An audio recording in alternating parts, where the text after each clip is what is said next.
Swamini Namine Namaste Saraswatevam Gauravani Pacharine Nirvisesha Shunyavadim Pashchate Desatarine. It's okay. I'm a little unconventional. So I have my own little prayers that I chant, so I tend to bring that wherever I go. And I don't go many places these days, so I just want to stick to my routine.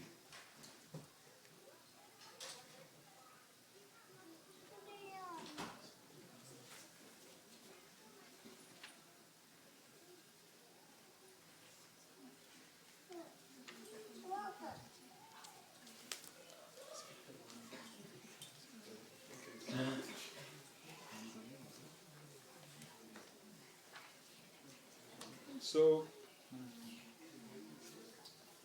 these are just invocation prayers. I just wanted to chant these because I'm attracted to some prayers here. And after this, what I was proposing to Prabhu was that I don't have any specific topic in mind that I want to share. But what I did think was that whatever questions you have, specific to your sadhana, in general, maybe the obstacles that you face in general, or in terms of, your inability to progress. I would be more interested in specifically focusing on those, right? So what I was thinking was that we could just have a question and answer session, and I can try and see how I can address some of your questions and try and see if I can assist you, right? So that's what I have in mind, because I did not really come in with any specific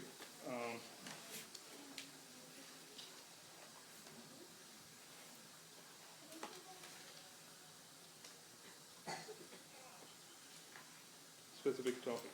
Anyways, so this is from the Srimad Bhagavatam, in the 5th canto,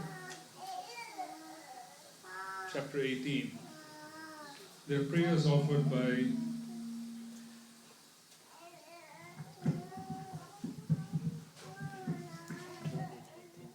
Is there a problem?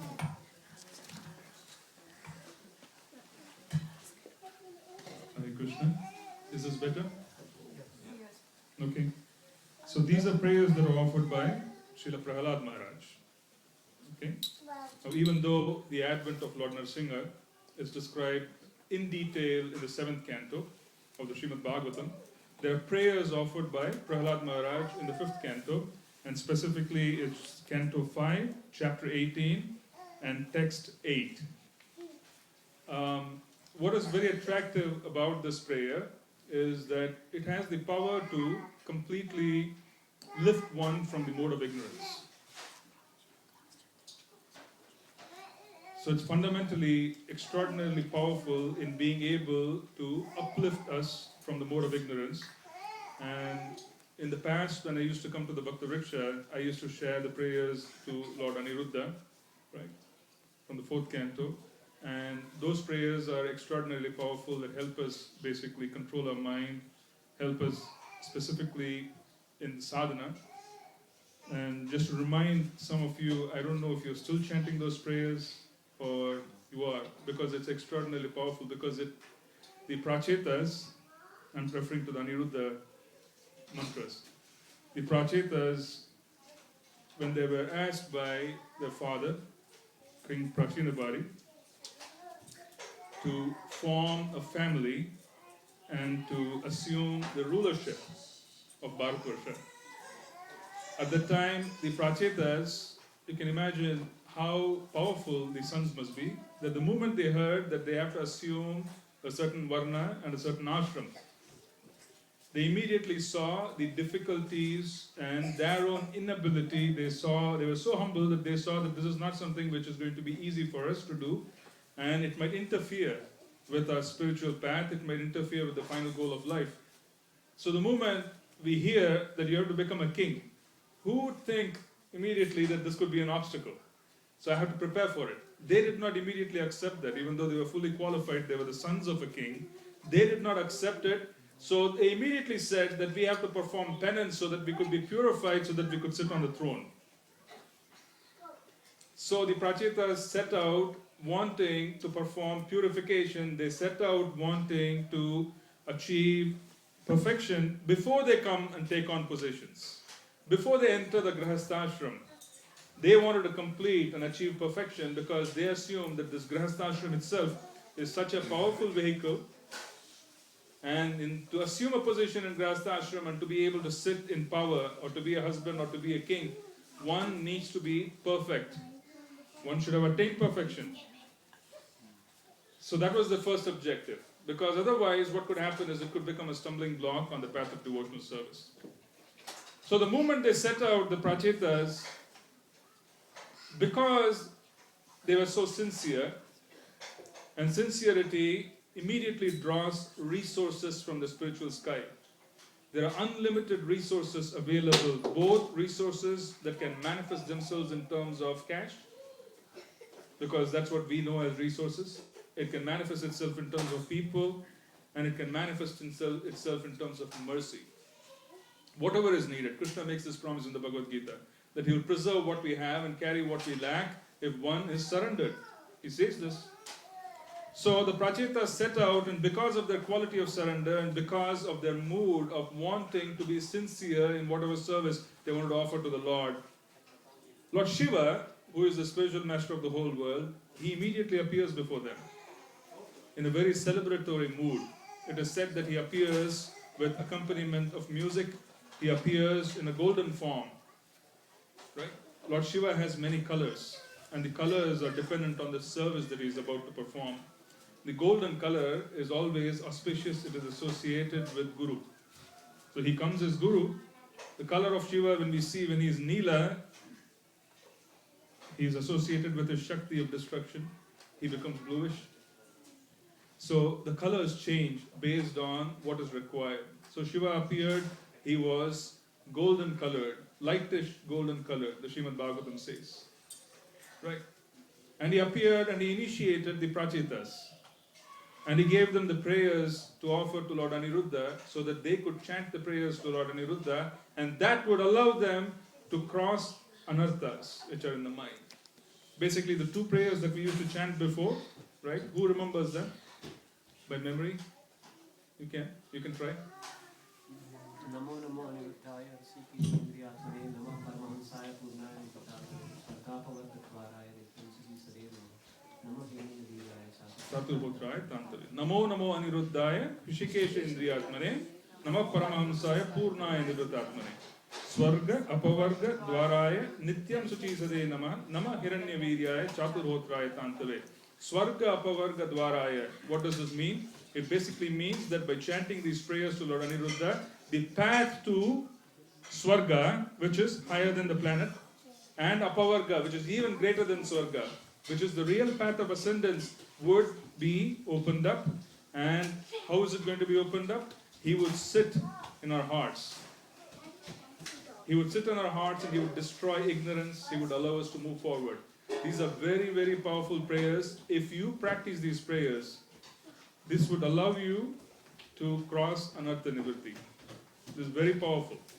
Right? There are different stages in the path of devotional service for one to attain taste in chanting the holy names. Our goal in devotional service is to be able to chant the pure names. Do not think there's any other goal. There's no other goal which is the objective of the Hare Krishna movement, which is the objective of Krishna consciousness. Our goal is to be able to chant the pure names of Krishna. Right? The holy names are the basis for our sadhana. It's also the goal. It is also the sadhana and it's also the deha. So both. Now, in such an objective, it's extraordinarily important that we progress, and such progress is assured when we move from one stage to the other. The Aniruddha prayers fundamentally move us through anartha nivritti because the Lord is in charge of the mind. He is the mental principle. Amongst the Chaturvyuha, he is the principle of the mind. So that's why we say, Hishikesha Indriyatmane. He completely controls all the senses and allows us to use the senses in the service of the Lord. Right? Namo Namo Aniruddhaya. The specific form of Lord Aniruddha is Hayagriva. When he appears on the planet, he appears as Hayagriva. That was the form that appeared in Satya Yuga. Now, in this 5th canto of the Srimad Bhagavatam, this specific prayer, which is text 8 of 5th canto, chapter 18, this is extraordinarily powerful, and it is spoken by Prahlad Maharaj himself. And I have found it very helpful in lifting us from the material context. In other words,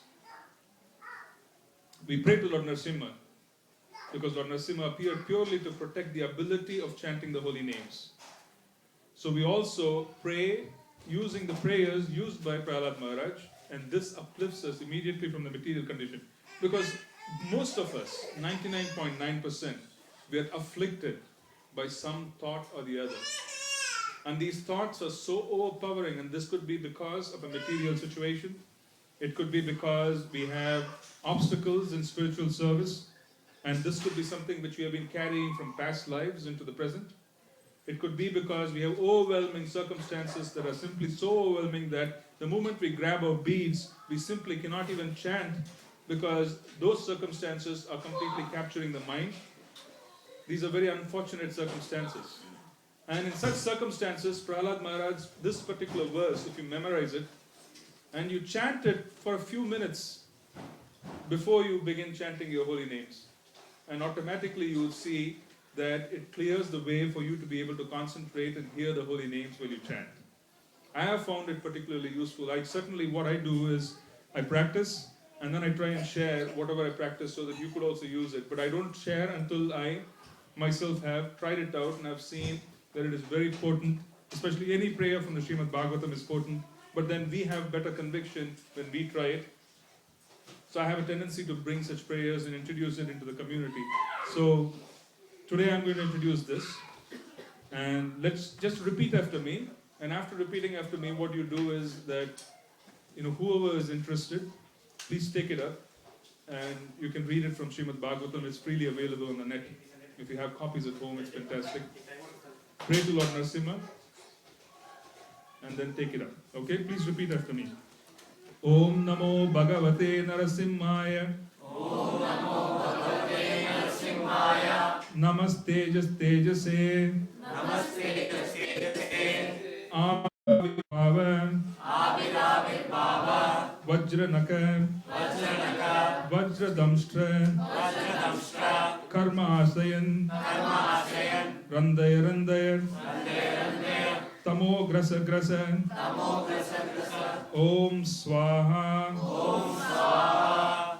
Abhayam Abhayam Atmani. Abhayam Abhayam Atmani. Bhuyishta. Bhuyishta. Om Shraum. Om Shraum.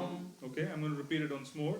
Om Namo Bhagavate Narasimhaya. Om Namo Bhagavate Narasimhaya. Namaste Tejase. Namaste Tejase. Avirbhava. Avirbhava. Vajranaka Vajradamshtra. Vajranaka Vajradamshtra. Karmasayan. Karmasayan. Randaya Randaya. Randaya Randaya. Tamo Grasa Grasa. Tamo Grasa Grasa. Om Swaha. Om Swaha. Abhayam Abhayam. Abhayam Abhayam. Atmani Bhuyishtah. Atmani Bhuyishtah. Om Shraum. Om Shraum.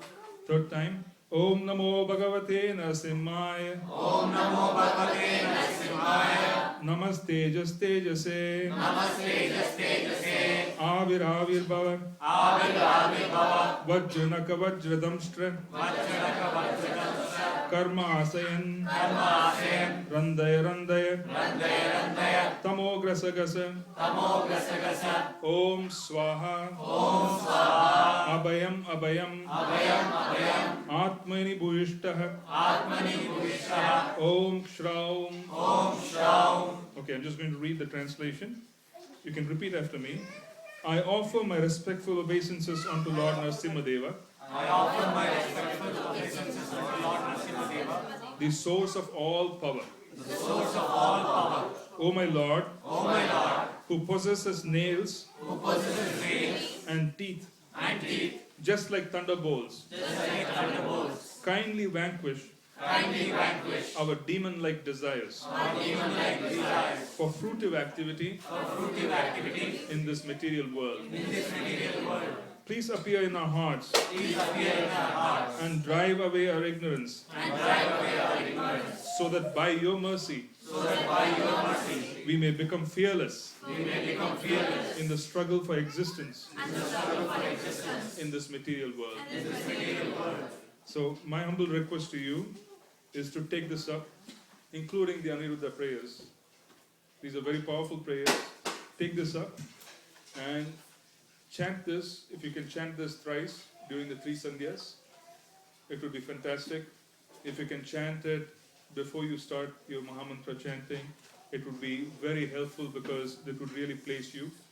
Memorize it. After memorizing it, you can then chant, with more power, because you need to memorize these prayers. Otherwise, it doesn't, it really doesn't help. You tend to own it if you memorize it. Otherwise, you can't really get absorbed. Okay? So I just wanted to do this. The beauty is that the few prayers that are here, which are sung by Srila Prahlad Maharaj in this particular canto, in this chapter, he actually prays for peace and prosperity around the world, which is a fantastic way for one to bring peace and prosperity in their own selves. That when you ask for peace and prosperity from the Lord for the entire planet, you automatically become peaceful. Okay. And Prahlad Maharaj just introduces this, and he introduces this after becoming the king of the demons. In the 7th canto, you have descriptions. In the 5th canto, these are prayers offered to the Lord. Okay? Please take this up. Now, Prabhuji, could you please once more tell the number? 5. Sure. It's 5th canto, 18th chapter, verse 8. What is for the Aniruddha prayer? The Aniruddha prayers is 4th canto, 24th chapter, 37 and 38. 36 and 37. 36 and 37. And the chapter would read as, I think it's prayers offered to Lord Shiva. Prayers, no, the song sung by Lord Shiva, I think. That's the name of I don't remember the exact English translation. But in any case, you would be able to find out. 4th canto, and you can 24th chapter, you can find out. Okay? So, Is there any switchy around, like, if we were to chant 3 sandhyas, especially while in the afternoon we are in, like, off? just touch a little water. See, Lord Nrsimhadev is non-different from Radha Vrindavan Chandra, because the deities here are Radha Vrindavan Chandra. I'm saying he is non-different. So he is the most merciful manifestation of the Lord. Even though he comes in the most fearsome form, he is the most merciful manifestation of Krishna. Remember, he manifested himself purely for the protection of his devotee. He did not come for establishing dharma. He did not come to do anything else. He came purely because his devotee was struggling. His devotee was actually put into turmoil. He was in danger, and the Lord comes. So this intensely merciful form is the form of Lord Nrsimha. And for practitioners of Krishna consciousness, under the guidance of Srila Prabhupada, in our movement, in Lord Chaitanya's movement, Sri Nrsimhadev takes on the mood of Lord Chaitanya. He is extraordinarily magnanimous, even though there are all kinds of extraordinary standards established for the worship of Lord Nrsimha worldwide. It is extraordinarily difficult to worship him. The Vedic standards of worship of Lord Nrsimha are not ordinary. It's very, very stringent, because he comes in a fearsome form. It's very stringent, very strict. You have to be very careful. But then he becomes Lord Gauranga when he comes into our movement. So when you establish him in the altar, and you have Prabhupada, and you have Lord Chaitanya, he automatically assumes the mood of Lord Gauranga. So for us, we should have no fear in calling out Lord Nrsimha. We should not hesitate to call him. And he cannot, amongst all other incarnations, he is one incarnation of the Lord who simply cannot bear the struggle of his devotees even for a second. So you should take it up where you call him out and you then begin your day. It's a perfect way. Yeah. On one hand, we are saying that we cannot even bear even short moment, even The struggle of his devotees. I mean, his basically his Prahlad devotees. Maharaj struggled a lot. Well, Prahlad Maharaj was empowered. You should realize that there are two things. Krishna tends to give us what we really need. The big difference between what we want and what we need. We might want relief, but we might actually need Krishna. So Krishna tends to give himself before even giving relief. So Prahlad Maharaj came down specifically to give us faith. Mahaprabhu, Sri Gauranga Mahaprabhu, every day during the day, he used to make Sri Gadadhar Pandit read Prahalad Charita, and he used to make him read Dhruva Charita from the Srimad Bhagavatam. Every day, this used to be the focus of Chaitanya Mahaprabhu. Dhruva exemplifies determination. Imagine, Dhruva had to transcend how many things? He had to transcend his age. Understand that. A 5-year-old taking up sadhana has to transcend his age. He has to transcend an undeveloped intelligence. He has to transcend the so-called playful mood. He has to give up his playmates, a tendency to relax, right? Be under the security of his mother. He had to transcend a safe environment at the age of 5. He had to transcend a royal palace, which was comfort-filled, and he went and he submitted himself to the rigors of the forest. He had to transcend the eating process. He had to transcend the sleeping process. He had to transcend the drinking process. Can you imagine how determined that 5-year-old must have been for him to be able to transcend all of these? And this is such a big inspiration for any sadhaka. Sri Chaitanya Mahaprabhu used to spend the day listening to Dhruva Charita because Dhruva exemplified determination. He exemplified determination. And determination comes in when we transcend what is considered to be the norm. If everything is complacent and everything is simple and everything is hunky-dory, everything is smooth and life is so smooth, what are we going to transcend? There has to be something which we have to have, which we simply cannot really take care of. In other words, it has to be something which is a little overpowering, and that's when we have to develop the inner power for us to be able to transcend. And when we transcend and break through the ignorance of the situation, we transcend the modes of nature. Do you understand? When we transcend fear, what is fear? Ignorance. Tamas. Fear is tamas. It's the opposite of love. When we transcend fear, what do we go? We go upwards. We transcend and we go upwards. We cross passion, we cross goodness, and then we, with the help of Lord Narasimha, when we transcend fear, with the help of a mantra which is associated with the Supreme Lord, who is transcendental, we transcend the modes.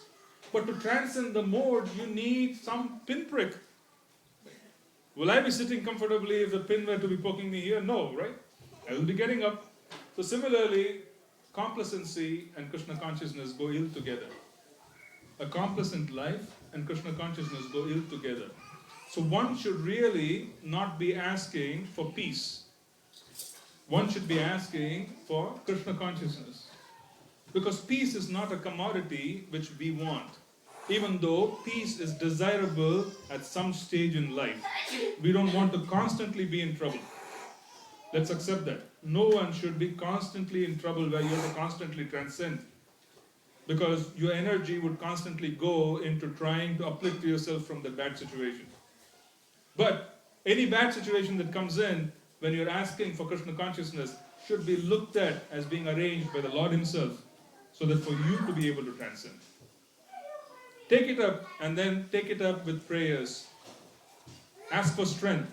Because the fear that comes from a bad situation in life is fear that has to be transcended, because fear is tamas. You can transcend it, and you should transcend it with prayers. Because you are now tying up a bad situation with determination. And with determination, you surrender And surrender is done through prayers. Prayers that are qualified by scripture, that is qualified by sadhu and guru. So from the Srimad Bhagavatam, when you pick up a prayer and then you offer it to the Lord, and at the same time your idea is to transcend, everything will fit in beautifully, then you would have the power. The mode of ignorance is also power. Remember that. Do not neglect the fact that the mode of ignorance is power. Any form of material mode contains power. It contains energy. Right? There are practitioners, like you have the agoris in the cremation grounds. What happens when one enters at 12 o'clock in the night into a cremation ground? What will normally one person fear? What will they feel? Fear. Great fear. So the agoris, fundamentally, they intoxicate themselves, which is again mode of ignorance. And then they go, and then their sadhana is to sit on top of a corpse. Who would do that at 12 o'clock in the night? In the cremation ground.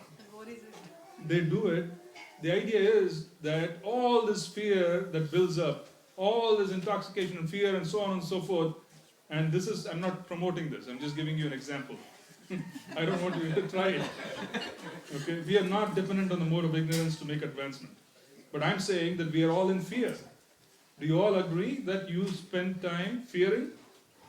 Does every one of us go through fear? We do. So we all have to understand that we have to transcend fear. I'm giving you an extreme example that this is sadhana for some people. The agoris go to the cremation ground, they sit on top of a corpse, they are semi-drunk, they're intoxicated with ganja and other kind of intoxicants. They chant mantras while sitting on top of the corpse. They invoke certain deity forms who give mercy despite all those circumstances. Right? So they invoke the mantras and they chant those mantras. The idea is that they want to harness the power of ignorance, and using the power of ignorance, they want to launch themselves into transcendence. Ultimately, the ultimate goal of the Agori, again, is to reach Shuddha Sattva. Believe it or not, they take the other route. They take the backward route, right? We launch ourselves by building a great amount of Sattva. Our platform is based on goodness. So that's why we regulate our food stuff. Okay? We need power. Everybody needs power, by the way. You need Shakti for you to be able to transform yourself. You cannot transform yourself without Shakti. But where is that Shakti going to come from? Is that Shakti going to come from ignorance, tamas? Is that Shakti going to come from rajas? Is the Shakti going to come from sattva? We depend on sattva.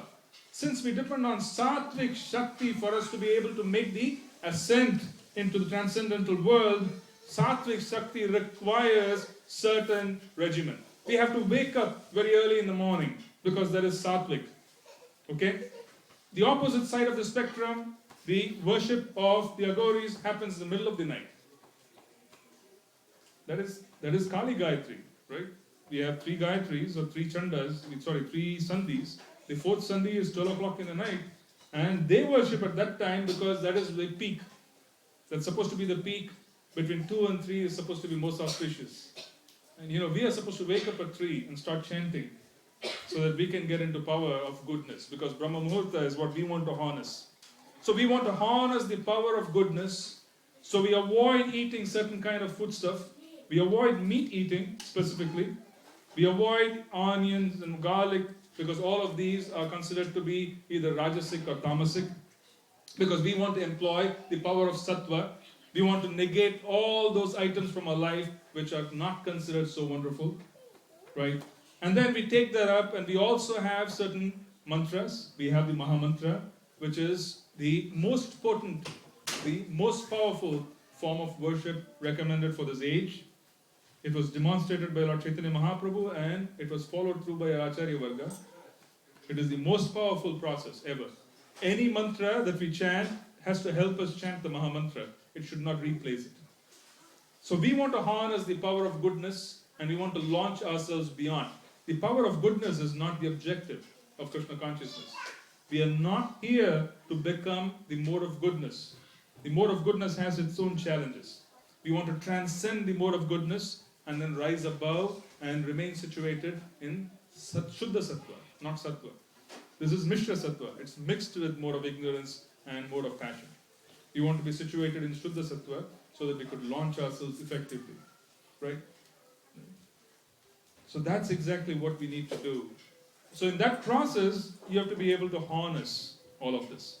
So in that process, when we pray to Krishna and say that we want to launch ourselves, he will use our karma. And our karma is quite terrible. Honestly, if one were to experience all the reactions that they have accumulated over millions of lifetimes in a very short period of time, they would become insane. They would really become insane. A lot of insanity would occur if they even were to come in touch with that, because it's just too intense. The karmic reactions that most of us carry over several lifetimes is just too intense, where we would simply not even be able to take it up. But the Mahamantra, with the blessings of Srila Prabhupada, with the blessings of the Acharyas, and our deity worship and so on and so forth, seva, it helps us achieve these quite easily. Okay? Can achieve it very easily. So the point which I was just trying to make here is that our life in itself is full of karmic reactions. Those karmic reactions are used by the Mahamantra for us to be able to launch ourselves into Shuddha Sattva. So when we say that Krishna, Srimati Radharani, engages in your service, which is exactly the substance of the Mahamantra, Krishna and Srimati Radharani and their servants look at us, and they look at us quite pitifully and say that this is your situation, these are your karmic reactions, this is exactly how you're struggling, this is the level of ignorance that you have, and in this level of ignorance, how are you going to serve us? It's a perplexing situation.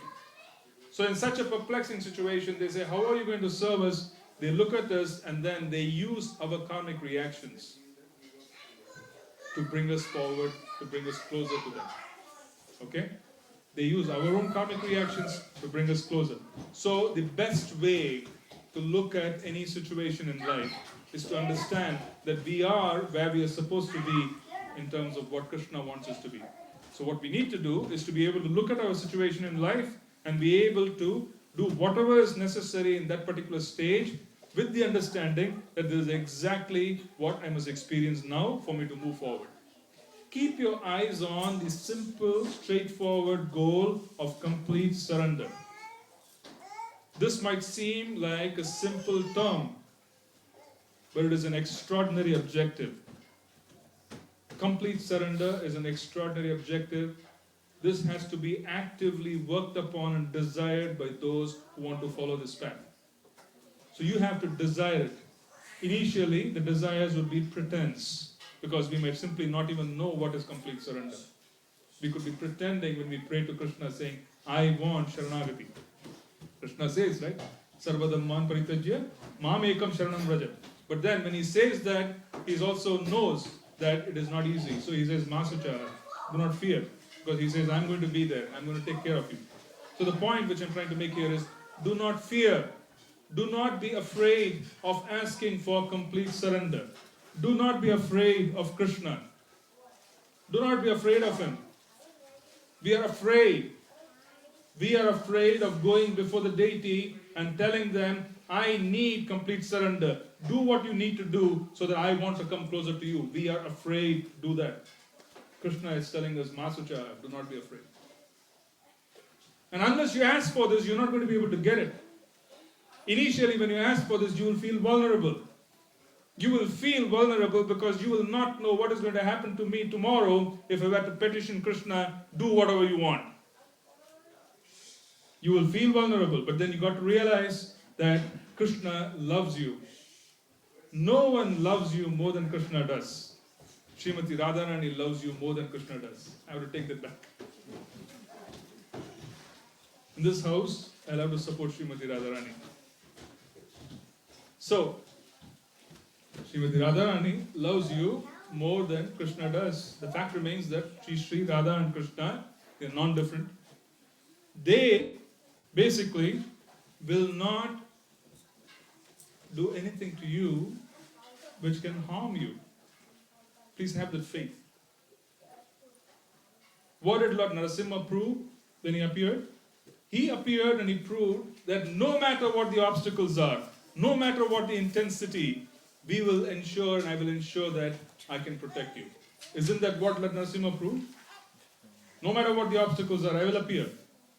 No matter what conditions you may impose, I will appear. No matter what happens, you cannot be harmed if I think so. That goes with Krishna, isn't it? Krishna and Lord Narasimha are the same.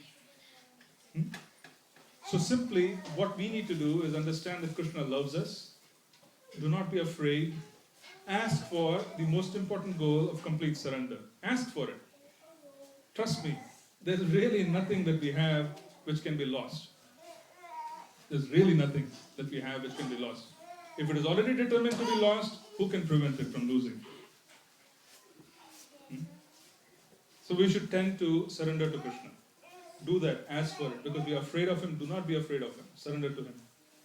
We are afraid. We are afraid of the God whom we have been asked to love. The goal of life is Krishna Prema. The goal of life is pure chanting of the holy names. But instead we are afraid. Do not be afraid. And the whole idea is that you chant these prayers to Lord Narasimha. He would remove this ignorance from us. He would alleviate us from this ignorance. This fear that we have would be removed.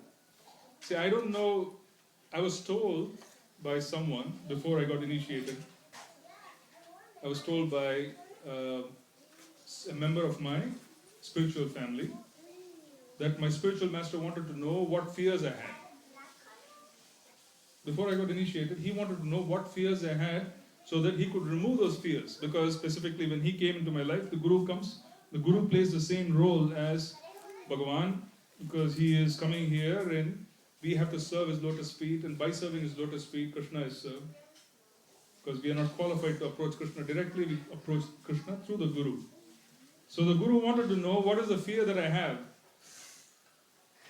right? So that he could kick those fears away. Srila Prabhupada used to tell his students, you tell me what fear you have, I will kick it away. He used to say that. One day, Srila Prabhupada was walking in New York City during winter. So, in New York City, you know the roads, sometimes there are little puddles of water, and the little puddles of water become ice. And then Srila Prabhupada used to have a cane. Actually, the beauty is, when Srila Prabhupada first came to America, he did not have a cane. But then he took on several disciples, he got a cane. Okay? He had to have a cane to walk.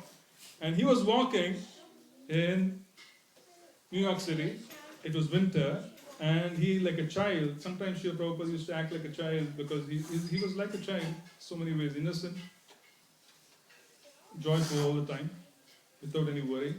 He used to take the cane and he used to poke it on each and every ice, he used to crush it. Every few steps he used to stop, he used to crack. He used to poke it, he used to crush the ice as he walks on the footpath. So the disciple asked him, saying, Srila Prabhupada, is there some meaning to this? And Srila Prabhupada said, yes, I am crushing your obstacles. I am crushing your obstacles. So Srila Prabhupada used to crush his obstacles, the Guru crushes the obstacles, I get to know what the fears are. But this mantra that we have just chanted today, please chant it seriously. Okay? And I'm sure that Lord Narasimha, I will pray to him personally as well. He is my Ishta Devata, he is the only form of the deity whom I worship every day. So I will worship him, and I will also pray for all of you, everyone, that your fears and your ignorance and everything be completely alleviated and be removed. Because Krishna consciousness, we cannot operate on the power of fear. We are not practicing Agora, we are not practicing tantric arts where we need the mode of ignorance for us to propel us forward. We are practicing Krishna consciousness, which is going to depend on the power of sattva, goodness. So we have to depend on prayers, we have to depend on sattva. Now I think probably you'll have to understand that you are really putting yourself at a great disadvantage if you are to be chanting the holy names at 10 o'clock in the night.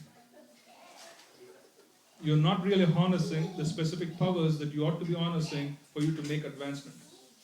You will make advancement when you harness the power of goodness, because our platform is the mode of goodness. Ascend. So to answer your question, why didn't he immediately appear when Prahlad Maharaj was put into such tribulations? He was put into such tribulations where he himself had to develop the faith. Srila Prahlad himself has to develop faith.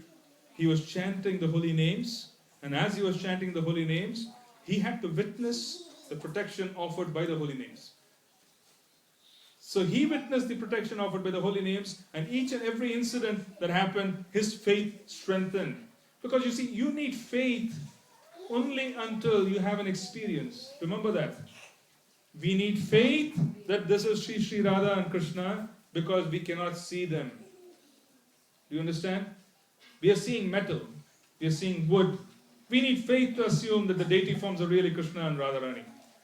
But if someone has the chakshu, where they are able to see because their eyes are anointed with love, then they don't need faith because they're already experiencing the presence of the divine couple in the deity form. So our faith is required because we have not had experiences. But once we have experiences, faith goes away and you have experience. Do you understand? Reality. Because you don't need faith to understand I'm sitting in front of you. You don't need faith to understand that I'm sitting in front of you. You realize? You can understand that I'm sitting in front of you because you can observe me. Similarly, one who can see the deity forms and I can understand the presence of their lords, he does not need faith. Faith is required by those who have not yet had experiences. So Sri Prahlad had experiences first. Right? He was given poison. He was given, serpents were put in his place where they were supposed to bite him. 5-year-old, can you imagine? 5-year-old keeps chanting. The common factor between Dhruva and Prahlad, what was the common factor? Age, what else? Both of them were initiated by Narad Muni. Very powerful spiritual master. Can you imagine how powerful Narad Muni was? That he comes and he initiates, and this 5-year-old is having so much fire that he can withstand almost anything. The mantra chanting requires Agni. The Agni is there. When the mantra is chanted, automatically things will happen. The mantra will take shape. Every mantra has a weapon associated with it. The Mahamantra has the weapon of love. But the Dwadashakshari, which is Om Namo Bhagavate Vasudevaya, the Sudarshan Chakra, the specific mantra to invoke the Sudarshan Chakra is Om Namo Bhagavate Vasudevaya. Because the weapon would be released. The weapon comes and destroys ignorance. Lord Sudarshan is also a form of Mahavishnu. So he would destroy ignorance and he would also protect. Right? So immediately Prahlad was first, faith was instilled in Prahlad. After faith was instilled in Prahlad, then finally, when it was time where his faith was so powerful, Krishna just appeared in the form of Narasimha. Such a dramatic appearance, and he also killed Hiranyakashipu. It's a phenomenal story. It's a phenomenal avatar, and the prayers are so powerful. Specifically, if you are wanting to chant. Remember, all Prahlad wanted to do was he wanted to promote the chanting of the holy names. He was the first preacher, possibly, in the Asura Lokas. He was one of the first preachers. Imagine, he wanted Krishna so strategically placed one of his most powerful preachers in the womb of the wife of Hiranyakashipu. And he comes on, he manifests himself, and he starts chanting. And the moment chanting is happening, the sattva generated, Shuddha sattva generated by pure chanting, destroys ignorance. Prahlad's chanting destroyed the ignorance amongst his friends. So this was not an ordinary story. It's an extraordinarily powerful story which tells us that if you are a sincere chanter of the holy names, you will have absolute protection. Our devotees who have spread this movement around the world have experienced absolute protection because they have always constantly even put themselves in great danger in wanting to spread Krishna consciousness. Like in practical circumstances, we usually don't ask for shelter from Krishna until our own efforts fail. So usually, when our efforts fail and we Become frustrated. we go to Krishna, we ask for it. Things, change due to, His mercy or some other reason. But the moment things, change, we feel comfortable, and then we go away actually from, asking, more. Um, so when we talk about, true surrender, so true surrender happen only when we are in a difficult stage. When things are happening good around us, we are happy, everything is good, no tension, so we usually don't ask for it. But first thing is how to get courage of, when we are in a good condition, how we can surrender, because practical circumstances don't let us do that. Even Good. if we try to do that, we are so much attached to the things that, we are afraid of saying that we don't know, what things will be taken when we ask for it, because there could be situations where we are attached to the things, though they feel not right, but still we are attached to that. So we, get scared that, if I say, take whatever, is good for my progress and give me whatever is good, for the progress. So this dilemma actually doesn't let us surrender actually. Good points. See, we need to practice complete surrender when the going is good. You cannot wait for a calamity to strike for us to be able to practice surrender. Now, what is complete surrender when the going is good? Complete surrender when the going is good is for us to be able to situate ourselves and constantly plan, strategize for us to be able to render and become more and more Krishna conscious. Right?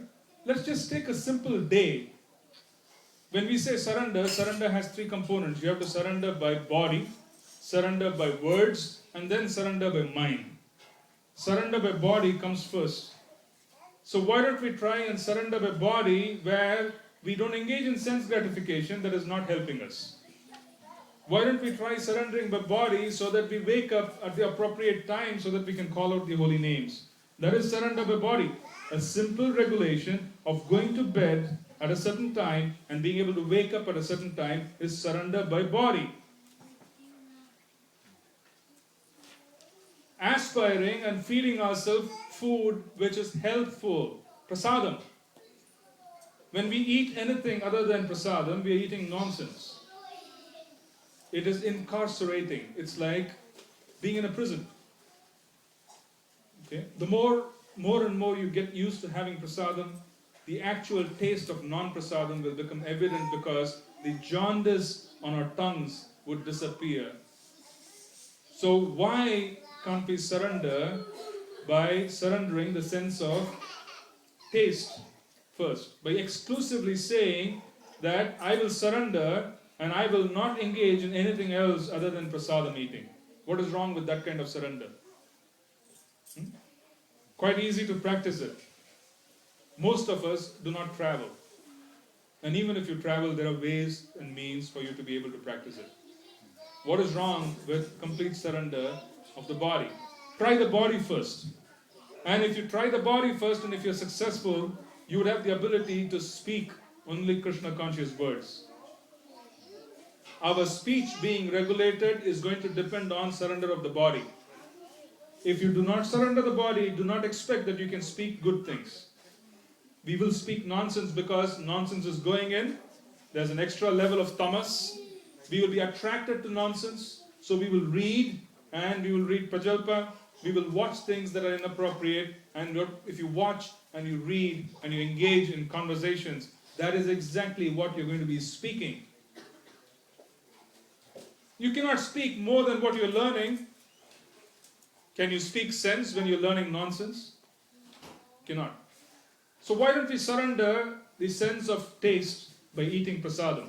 Why don't we surrender the sense of sight by ensuring that we are not spending our time and absorbing more and more fear? I just spoke on fear. You are afraid of Krishna because we take bath in fear every day.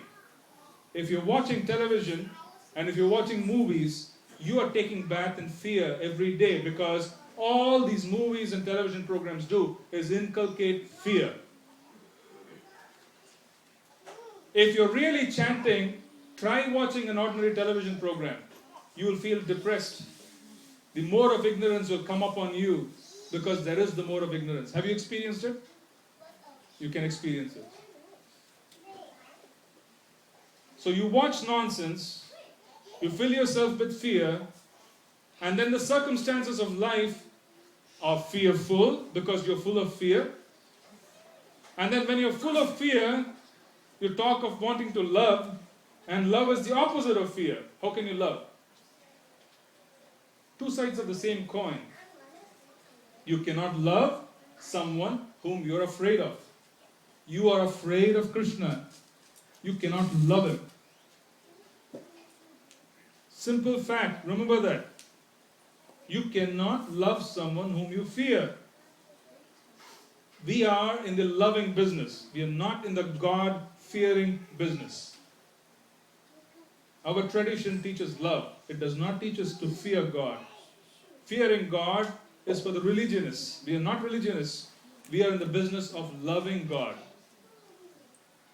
Do you understand? There's a big distinction between the two because the energy required and the power to launch ourselves are going to be very different. So understand what I've just told you. Surrender your body first. After you surrender your body, your words would become surrendered automatically. Because the tongue is going to be purified only by tasting Krishna Prasadam. The tongue will not speak nonsense. After all, the tongue is speaking nonsense because it is used to other garbage.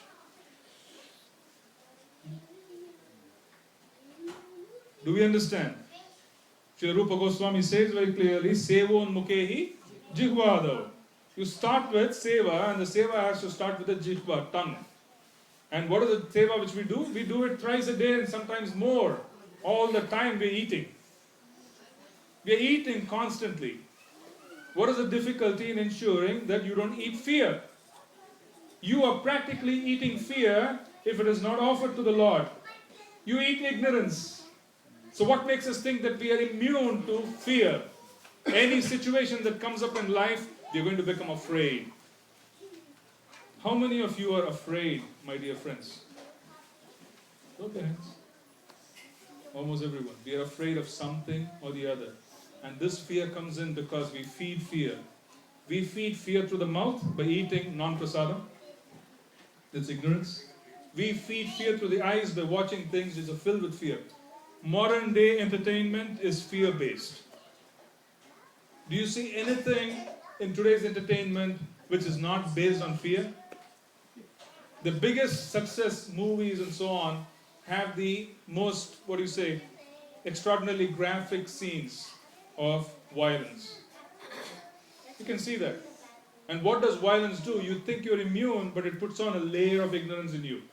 As you watch it, it puts on a layer of fear. Because you start imagining in your subconscious that whatever you're watching in the movie could happen to you at some point. It stays with you. You start imagining, oh, this could happen.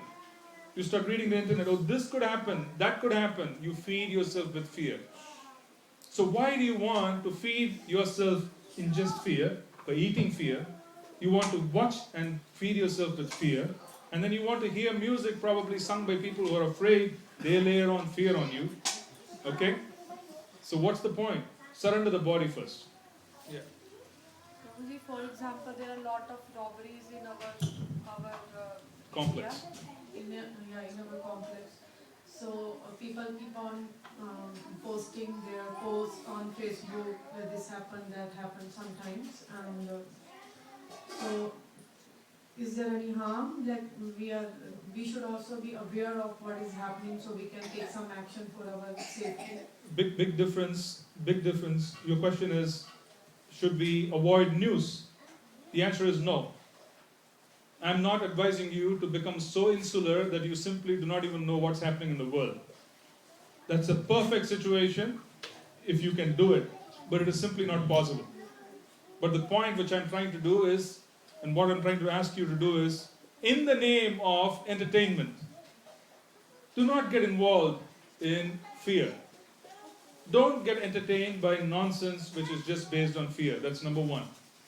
Okay? There's a big difference in a knife fight right? A fight with a knife, you see someone's head being cut off, you see blood pouring out. You watch that in a TV serial, you watch that in any kind of movie, and you compare that with watching it in the Mahabharata, for example. And it's a complete different. When you watch something which is where Krishna is involved, you don't feel tamas coming on. But when you watch something where Krishna is not involved and you watch it purely for the sake of entertainment, that is the mode of ignorance. Because our standard of consciousness has dipped to the mode of ignorance. We are able to appreciate the mode of ignorance that is being shown. So let's again, I want to stick to the topic, is when you want to talk about surrender, surrender your body. Surrendering your body requires a 100% focus on eating, 100% focus on watching, spending time, 100% focus on sleeping. Don't be tamasic. 6 to 7 hours is what most people need. Okay? Anything more than that for an adult is tamas. Anything more is tamas. Unless you have a medical condition, anything more is problematic. Okay? Going to bed early is required. This is surrender of the body, because you are surrendering your body and you're acting in a manner which is conducive for the final act of surrender, which is for you to be able to chant nicely. Surrender the body first. If you surrender the body, the words that will come will also be surrendered. And once that comes in, automatically the mind would follow. Controlling the mind is not easy when the body is not controlled. When you don't have the ability to control gross levels of existence, how do you imagine that you can control a subtle existence in the mind? Okay? I have seen people, and this happens to me, there are some people in the world, but this happens to me, where I come near people, they speak something. It comes out. It just comes out. Just to show me that there's nonsense in the heart. It just comes out. They spit out. Immediately they start speaking. And it just comes out. And it tells me, okay, this is what is going on. It happens to me all the time. Just automatically, spontaneously, they start speaking. And I get a window. Krishna allows me to see that this is what is going on. And in most cases, you will find that spontaneously there's nonsense. Spontaneously, if someone is absorbed in Krishna consciousness, you should be able to hear Krishna consciousness. That spontaneity, when it is filled with nonsense, you hear nonsense. The internet is full of nonsense. Different levels, gradations. It's full of nonsense. I opened up a Facebook profile recently. After so many years after Facebook's existence, I opened up a profile as an experiment. I also wanted to open up a profile to experiment to see how we could begin preaching using it. Okay? So I have not made any posts yet. But obviously, I had many people join the group and there were many exchanges going on. And I get to read. It just fascinates me as to the topics that get discussed and so on and so forth. Because that's the run of the day. People are filled with it and they find it easy to just type in and put it out. And the whole world sees it. I think we have read several instances of people being fired by their jobs because someone sees what their Facebook page reads. And then they get fired. I don't know what they put out in the Facebook page. They probably speak against the company, they speak against the CEO, the boss, they get fired. So, right, I remember one of my friends, a devotee, he was actually, there was a false lawsuit filed against him by someone who got hit by his car, who claimed that he had become disabled. But the same person who claimed that he was disabled and he had filed a lawsuit, he was claiming, multiple hundreds of thousands of dollars. You know what the lawsuits are in this country. That person, unfortunately or fortunately, because of Krishna's mercy, posted pictures of him skiing or doing something a few months later on Facebook.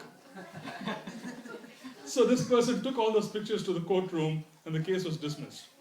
And he had to pay the lawyer's fees also. So what I'm saying is, Facebook, yes, I was just remembering Facebook. Social media is helpful, but then everything, remember this, your association should be with people who are filled with love. If your association constantly with people who are filled with fear, they're going to inculcate fear in you. Okay? They're going to inculcate fear. And fear is such a terrible thing. Terrible thing. Ignorance is such a terrible thing.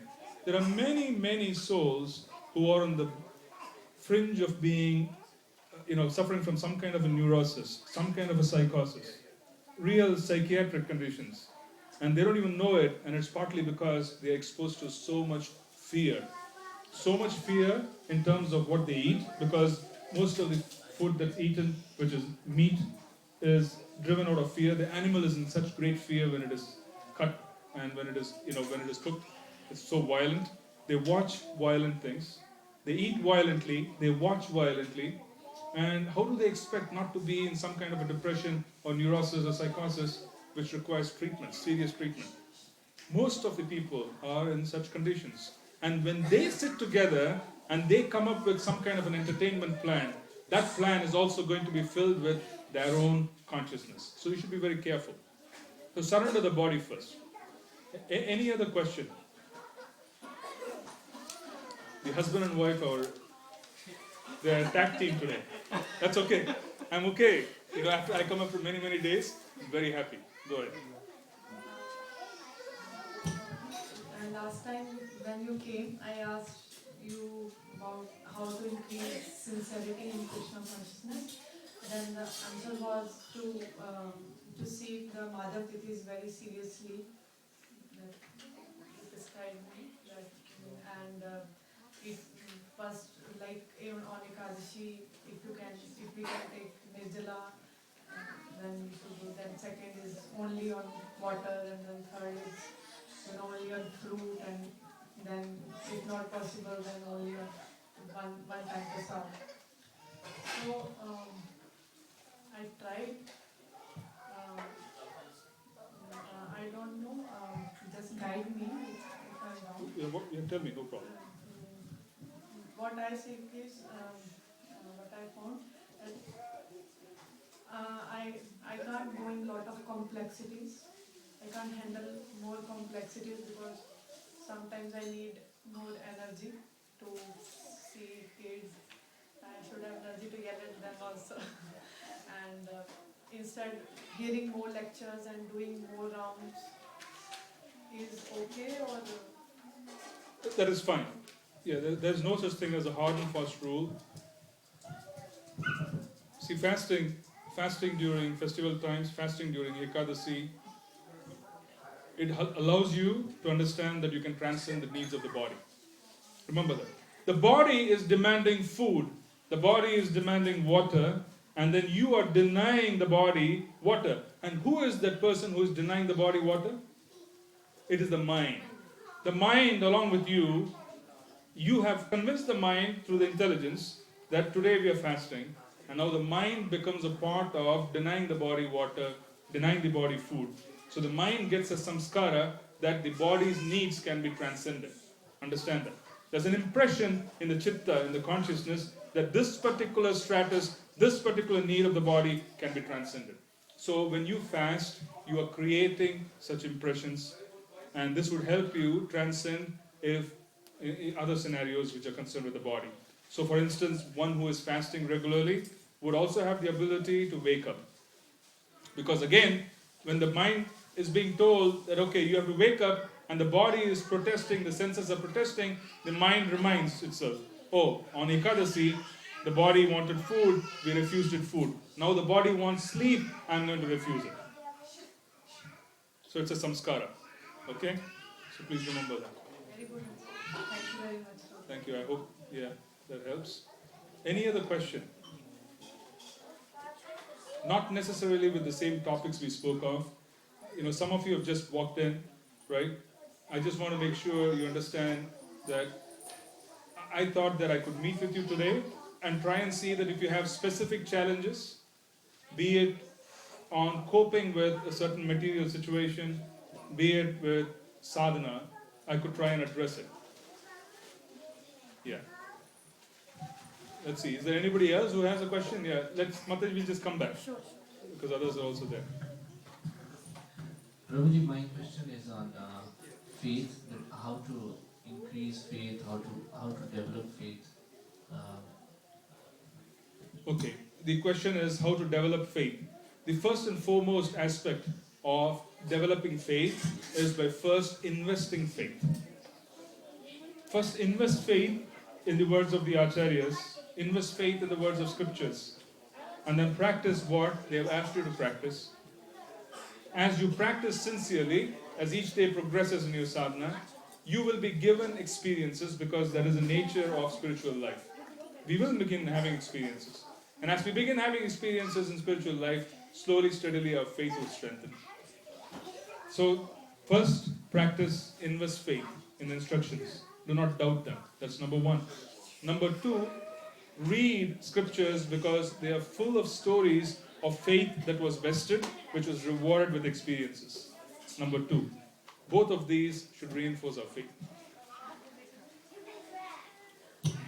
What should we do, Prabhuji, when we have doubts, or faiths are a little bit shaky? A very important, first of all, what we need to do is, when we have doubts, the best way to handle doubts is to be able to access the association of others who are more stronger. Being with those who have very strong faith would also make us faithful. So we should access them. So first, what we need to do is, if you have fears, you have doubts, try reaching out to those who are senior and have them dispel those doubts. The other way is to pray to the Lord Himself. Pray to Srila Prabhupada, so that He would also be able to help you. See, several years back, we attended a session, and it was a session of prayerful reading. And what it really meant was that you have the Srimad Bhagavatam, you have the Bhagavad Gita.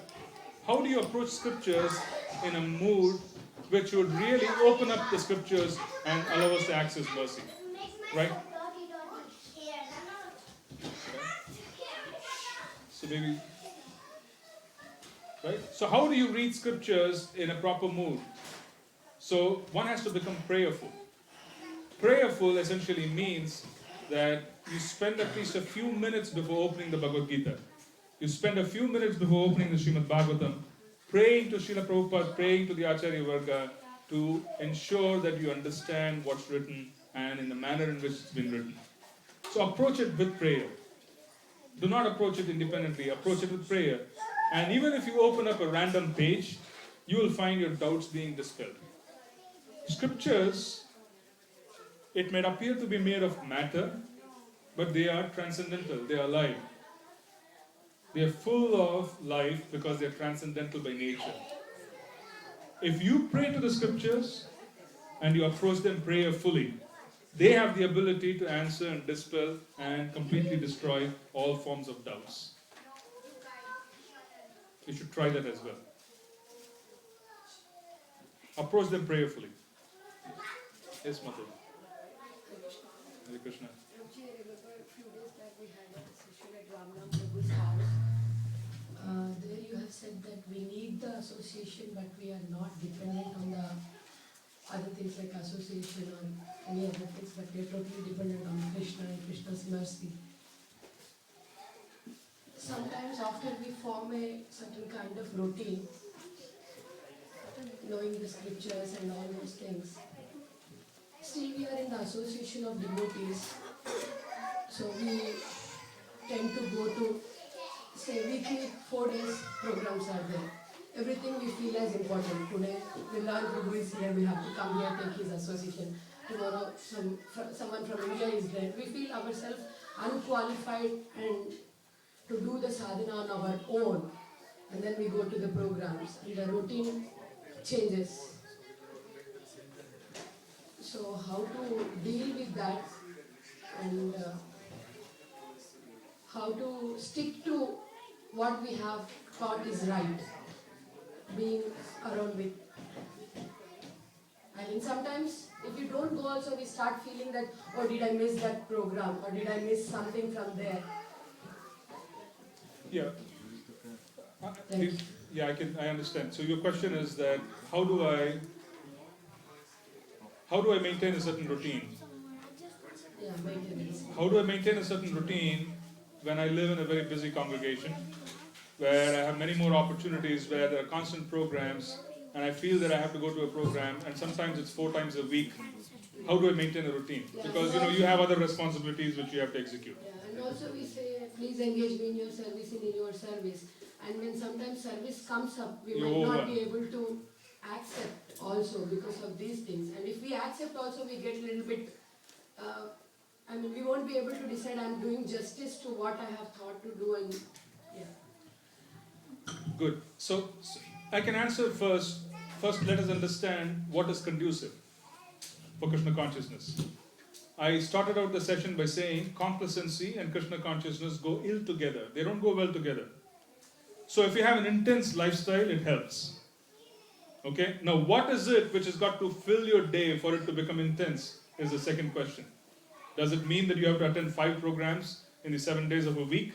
Is that intense? Do you want to chant? Do you want to do? What is intense? Is the next question. So the first and foremost that you have to remember is that you will have to set yourself with a certain target. Okay, if you're initiated, and even if you're not initiated, chanting 16 rounds is what Srila Prabhupada has given us. If you're not going to be able to chant quality 16 rounds, it is just a matter of time that you will collapse. You would not have the ability to serve, neither will you have the ability to understand. Most cases, it will result in frustration, it will result in an offensive mood. Okay? So it is our responsibility as adults, as practitioners, of first to ensure that we are able to maintain the 16 rounds and we are able to offer quality 16 rounds to the deities. Remember that. Quality 16 rounds. Quality 16 rounds essentially means that you should have a schedule which allows you to wake up. If you can offer, and if actually there should be nothing which disturbs you between 4 and 6 in the morning.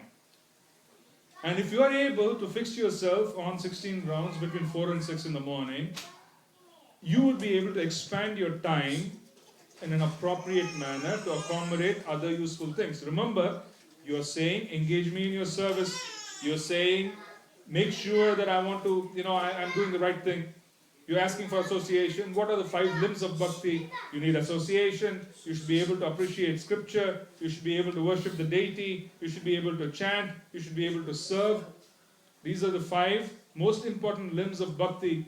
And you want to do everything efficiently. But the most important thing which our acharyas have taught is sevon mukehi jihvadav. If you are not able to maintain the chanting of the holy names properly, you are jeopardizing your future. Focus on it. That will be my straightforward response to you. Very simply, it's just a matter of time when life's complexities would grab you. Because life is complex, and the complex turns when they come, it would catch us at a time when we are least immune. Immunity is most important, and spiritual immunity is granted by chanting. Okay? Very sincere souls, even in our temples sometimes, have such intense schedules that they cannot chant for the whole day because they wake up at 2 o'clock in the morning and the service takes them right till 2 o'clock in the morning next day. They probably get 2 or 3 hours of sleep. It can happen in a temple environment where the deities are worshipped, pujaris have to be up, at the same time they have other services, there's a big festival. In those days, it's perfectly alright because you are engaging all your senses in the service of the Lord where you need to be present. But this is not the case with 365 days of the year. And if it is really the case with 365 days of the year, there's something very wrong with the way the yatra is being run. You have to really be waking up to it. You cannot have a 365 days of a year panic mode of chanting. You cannot. And you cannot survive. You cannot go on with several years of strong spiritual devotional service by low and lax chanting. Okay? If you ask me, I am an advocate where I would say that having and exclusively focusing on eating only prasadam and chanting, these are the most important attributes that you can ever offer to Srila Prabhupada. This would allow yourself to be made available to Srila Prabhupada in the way he wants you to be available. Don't compromise on this. do not compromise on the chanting of the holy names. If you have to attend certain programs in the evenings because you have social obligations, by social obligations I mean that you might feel that it's a devotee's house, they might feel bad if I don't go there, right? But then, if you're not able to wake up and you're not able to chant, it jeopardizes your routine for the next 3 days. I would not do it. Personally, I wouldn't. I would compromise on it. Okay? Choose your schedules carefully, keeping the holy names in the center. Okay? Our whole movement is about chanting of the holy names. Do not make it secondary. It cannot be secondary. You will jeopardize everything.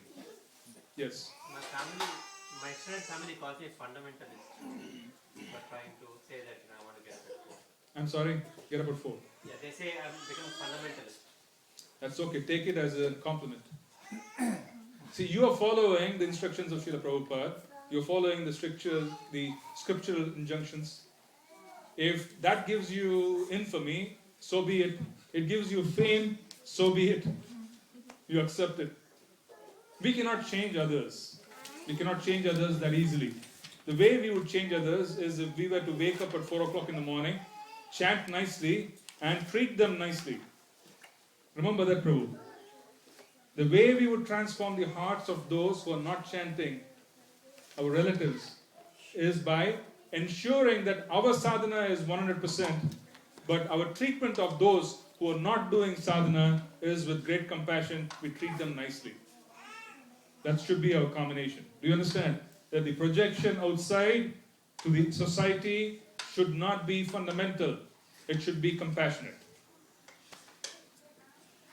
They are not going to be drawn by someone who wakes up at 4 o'clock. They'll call us nuts. You know, this guy wakes up at 4 o'clock. Is he nuts? You know? They're not going to be drawn by that. What they're going to be drawn by is if we treat them nicely. Despite the fact that we have such high standards, we treat them nicely. Srila Prabhupada, he traveled from Vrindavan, he went to New York City for the first time, right? And the devotees simply did not know how to treat a guru. So in the morning, there were 2 toilets in the temple. So they all used to stand in a line for using the toilet, and even Prabhupada had to stand behind them. They just used to make him wait. Okay, Prabhupada, Hare Krishna, good morning. He used to wait. And one by one, they used to have the bath and come. And he used to enter. They didn't know how to treat a guru. Now the point which I'm trying to make here is he was so compassionate.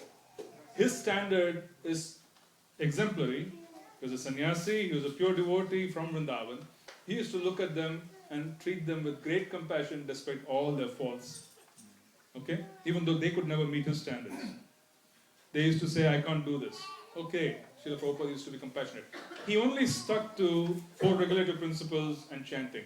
4 regulative principles and chanting. He stuck to it. Other than that, he used to be extraordinarily compassionate. He used to be extraordinarily compassionate in terms of being able to, kind of cut them a little slack, given the fact that they are from the West and so on. Any other questions? Yes, Prabhu. Well, it is said by Acharya that finding fault in others is the reflection of our own faults. But sometimes, how it is justified when we really think that others have issues or there are troubles. Good point. So how do we discriminate without becoming a fault finder? Because discrimination is required. Discrimination is required because you have to be able to judge what is going on in front of you. We don't want to be that, everything people do is fine. We don't want to do that. Neither do we want to put ourselves in a position of superiority where we are saying, I am good, you are bad. Okay? So fault finding assumes that you can point fingers at others because you have good qualities and they don't.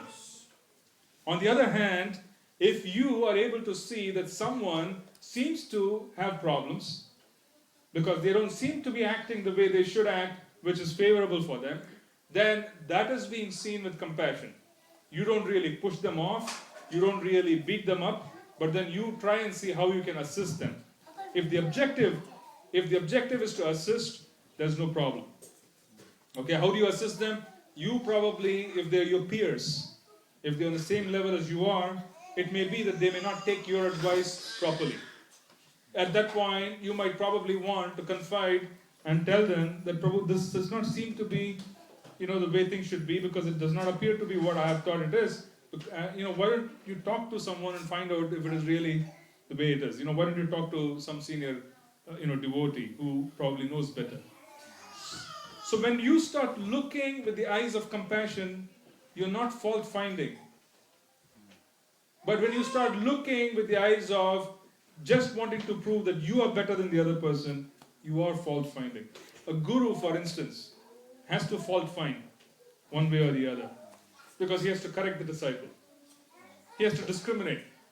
He has to judge, saying this is good behavior, bad behavior. But he is not fault finding, he is discriminating. Because he wants to uplift, he wants to give the disciple a lift. But on the other hand, when you start looking at someone saying, this person is inferior to me, I have figured it out, they have not figured it out, I would have nothing to do with them, then you are engaging in fault finding because there is no compassion. Anything else? Yes, Prabhu.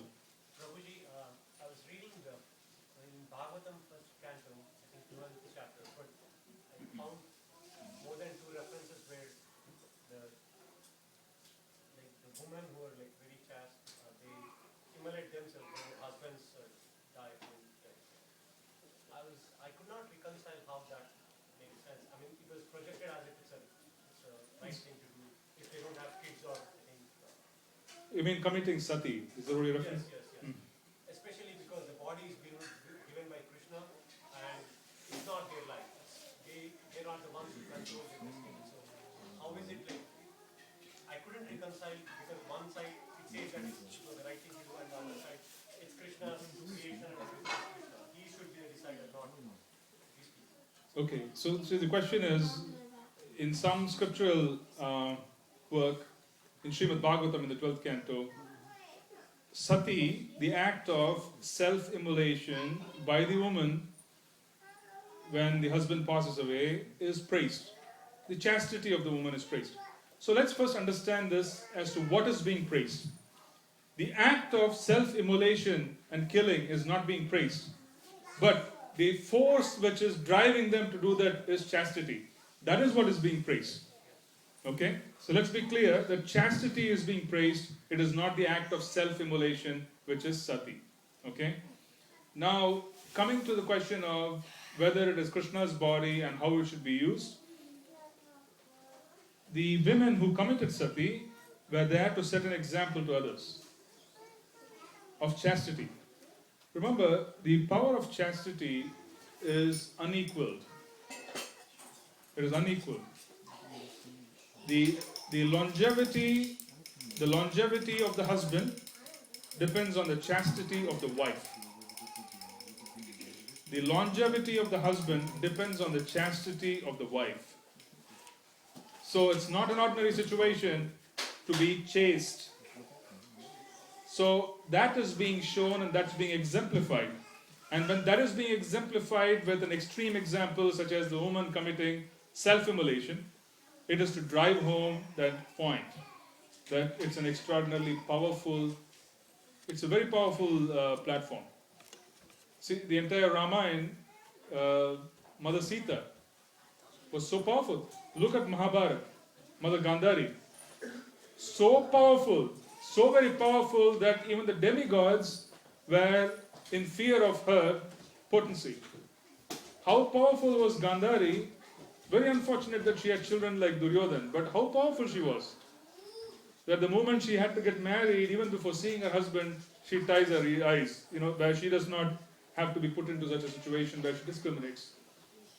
So chastity, and chastity, by the way, applies to both sides. Being chaste applies to both sides. But chastity of women generally is being proclaimed in the scriptures. Right? It's being proclaimed. It's a great power. Mother Sita.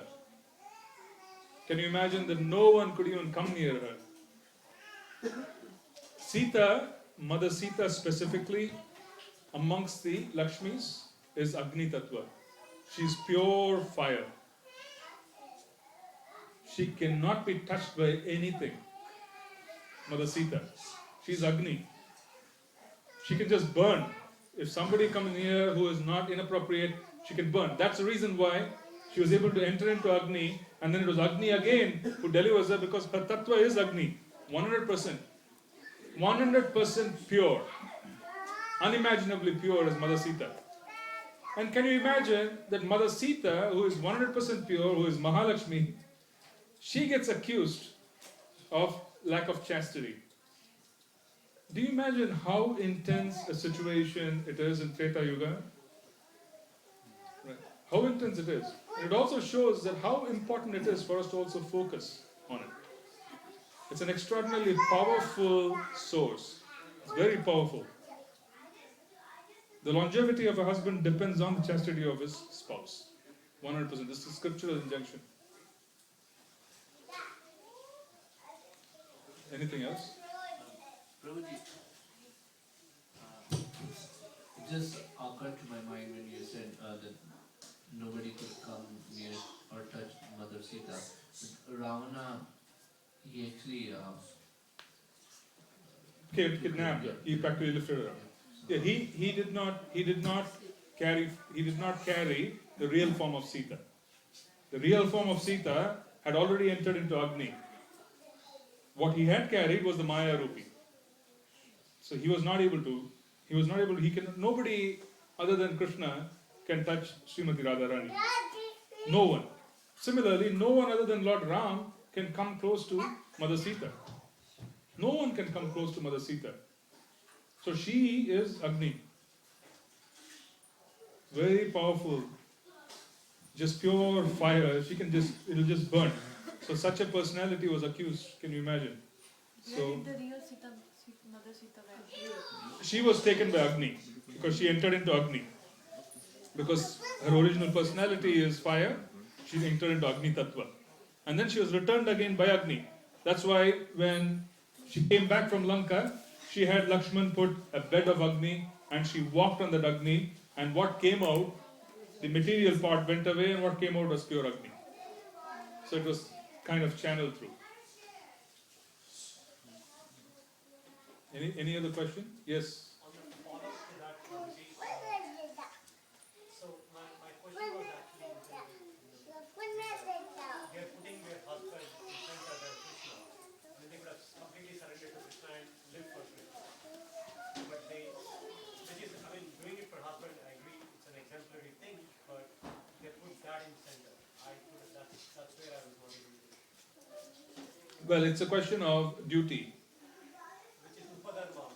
It is Upadharma, but if that is exactly what is they are inspired to do, because in the service to their husband is what they see as service to Krishna. Because the husband could be a pure devotee, and by serving the pure devotee, the wife gets delivered. See, that's the actual responsibility of the husband, is to become a pure devotee so that the wife's service automatically transforms itself into devotion. Okay? It doesn't mean, Mataji, that you all stop chanting and serve your Prabhus. Please continue chanting. Okay? Let them first become pure, and then you can start doing that. Don't become dependent on that devotional service. In Kali Yuga, it's dangerous. You depend on your own steam. Yeah. That was slightly off topic though. In ISKCON for Mataji also we have 16 rounds and like that. In Sri Vaishnava Sampradaya, do they have something like that for women? Like what's the regulative principle for women? Like for men it's doing Sandhya Vandanam is what I think. Yeah, well, in Sri Sampradaya, they also initiated with the Shtakshari, they initiated with the Dvayam, they initiated with everything. Males. I'm sorry? Males. Both.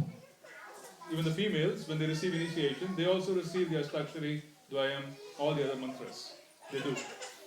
And even the females, if they have the potency, they have the ability, they engage in deity worship. I've seen it. My grandmother used to worship Shaligram Shilas every day.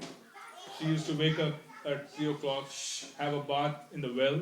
You know, she used to draw water at the age of 70, cold water, any month. She used to have a bath. She used to come and wash her own clothes. Because my mother was not initiated, she will not accept food cooked by my mother. So she will cook herself. And she will only eat food that is cooked on her own. She will offer it to her deities, her Shaligram Shila. And then she would partake that. everything used to be separate. She will wash her clothes. No one can touch at the age of 70, 75. Very strict in following the regulative principles and deity worship. So she was initiated, and rest of the day she will spend in reading scriptures. The whole day, practically. I used to remember that. We as children used to be allowed to go near her in the night, because in the night she doesn't have to change her clothes, because the deity worship has to happen with proper clothes, right? Clothes cannot be contaminated, because sometimes we run around, we play and all that. So in the night when she sits in the bed, that is when we used to go and sit with her. Because until that time, until she sits in the bed, she has to serve, so she will not allow us to come near also. She can't touch. So very high standards are followed. So what I'm trying to tell you is that even in Sri Sampradaya, both men and women are given equal opportunity. In Shankara also? I do not know much about the Shankara Sampradaya, but I would assume yes. See, there's been no discrimination scripturally in, at least in the Gaudiya Sampradayas, amongst male, female. Prabhupada, he cut all the standards and started giving second initiation to Matajis, Brahmanical initiation. It is not the standard to give Gayatri, but Prabhupada started that because the movement spread in the West, and in the West there is a lot of focus on women's liberation, equality, and so on and so forth. So the Gayatri mantra he started giving. In India, the tradition is that Gayatri generally was not given. It was generally the Mahamantra that was given. So there are some distinctions.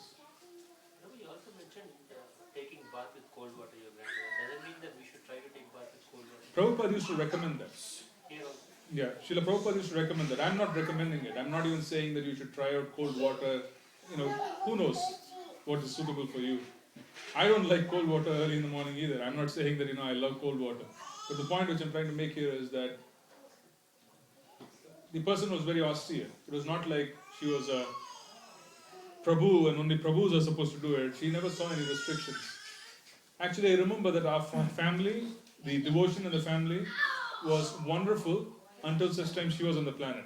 Our standards started slipping after that. I remember that. She was able to uphold that in the entire family because there's one person who follows and everybody else has to follow. So that standard was there for her. But afterwards, everything started falling apart after her departure. Yeah, Mataji. Well, just the family things have come up. I just want to ask, and you mentioned there should not be any fear. If we see fear, we can't do anything. So I just want to ask, in a family there will be different levels. We are not the same husband and wife. So how much is 16 hours of chanting for regulative principle? And whatever the service we can do is must. That I agree. But other than that, it's not, Krishna consciousness is not just 16 rounds of chanting and 4 regulative principles. The sadhana level will be increasing step by step as we progress little bit. When the couple is not at the equal level, or there is a very big difference in between for the extra things, I'm not telling about 16 rounds or the main initiation principles, then how to manage and how much is the responsibility of the husband to enforce the things on the family members? How much, till what level he can go? Okay, I can go till this level, this is my limit, is there any limit? Or he will say that I have to do hook or crook, this is my primary responsibility to get these all people to my level, whatever may be the results. Okay, I can address some of those. I can address it from what I have seen, what I have read Srila Prabhupada doing for his disciples. I can also address it from what was enforced by my spiritual master to Grahasthas who were under him. So I can address it from both sides. The primary responsibility, technically speaking, the primary responsibility of the family's spiritual growth lies upon the husband. So, if the wife is preoccupied with taking care of the child, is preoccupied with attending to the household duties, sometimes some children are very small, the wife may have to wake up a few times in the night, to feed the children, so on and so forth. So their own sleep patterns will not be pakka. So in such situations, what is recommended is for the husband to catch up and take part and be able to chant on behalf of the wife. The point is, the husband should take the responsibility of being able to take up the lakhs which the family has. Okay? That is the actual spiritual standard.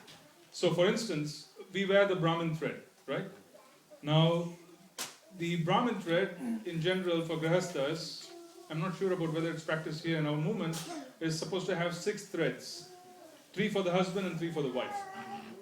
Because the Gayatri, on behalf of the wife, is also done by the husband. Okay? So our standards, the scriptures, are extraordinarily practical. They understand that a woman's first responsibility is to show compassion by serving the husband and the child. This is the first and foremost responsibility. That duty should not fail, because otherwise the family would fail. To support such a woman who is extraordinarily chaste and is focused on it, the husband will give 50% of his spiritual benefits to the wife. So to compensate for the 50% who goes to the wife, the husband has to do extra rounds. Okay? It does not mean that Mataji, you are at home, you don't put the responsibility on the Prabhu to do extra rounds. No, that's not exactly how it's done. What I meant to say was this is spiritual responsibility. The spiritual responsibility in the household lies with the husband, and the husband has to pick up the lakhs. Okay? This is primary. So, and I'm also giving you that this is exactly what my spiritual master used to enforce amongst Grihastha couples. And this is exactly what is expected of by scriptures as well. Because otherwise what happens if both husband and wife start competing with each other on wanting to focus on sadhana, then who will take care of the children? The children are the future of this movement. They need to be taken care of with compassion. Srila Prabhupada had a tremendous amount of standards. He enforced them, he allowed them to do it. There was a lot of lakhs. Okay? He had some elaborate plans for children too, because children are the future. They're very powerful. Each and every one of these children, they are so fortunate because right from the beginning they're chanting the holy names. You know, we started late. We were deviant. They are starting right from day one. As soon as they're born, few years, they're able to speak, they chant. They're eating prasadam. So you tend to focus on that. So to answer your question, how far should the family go to meet the standards set by the husband? I would say that there should be no such thing as a competition. The husband's potency should be such that it should automatically happen.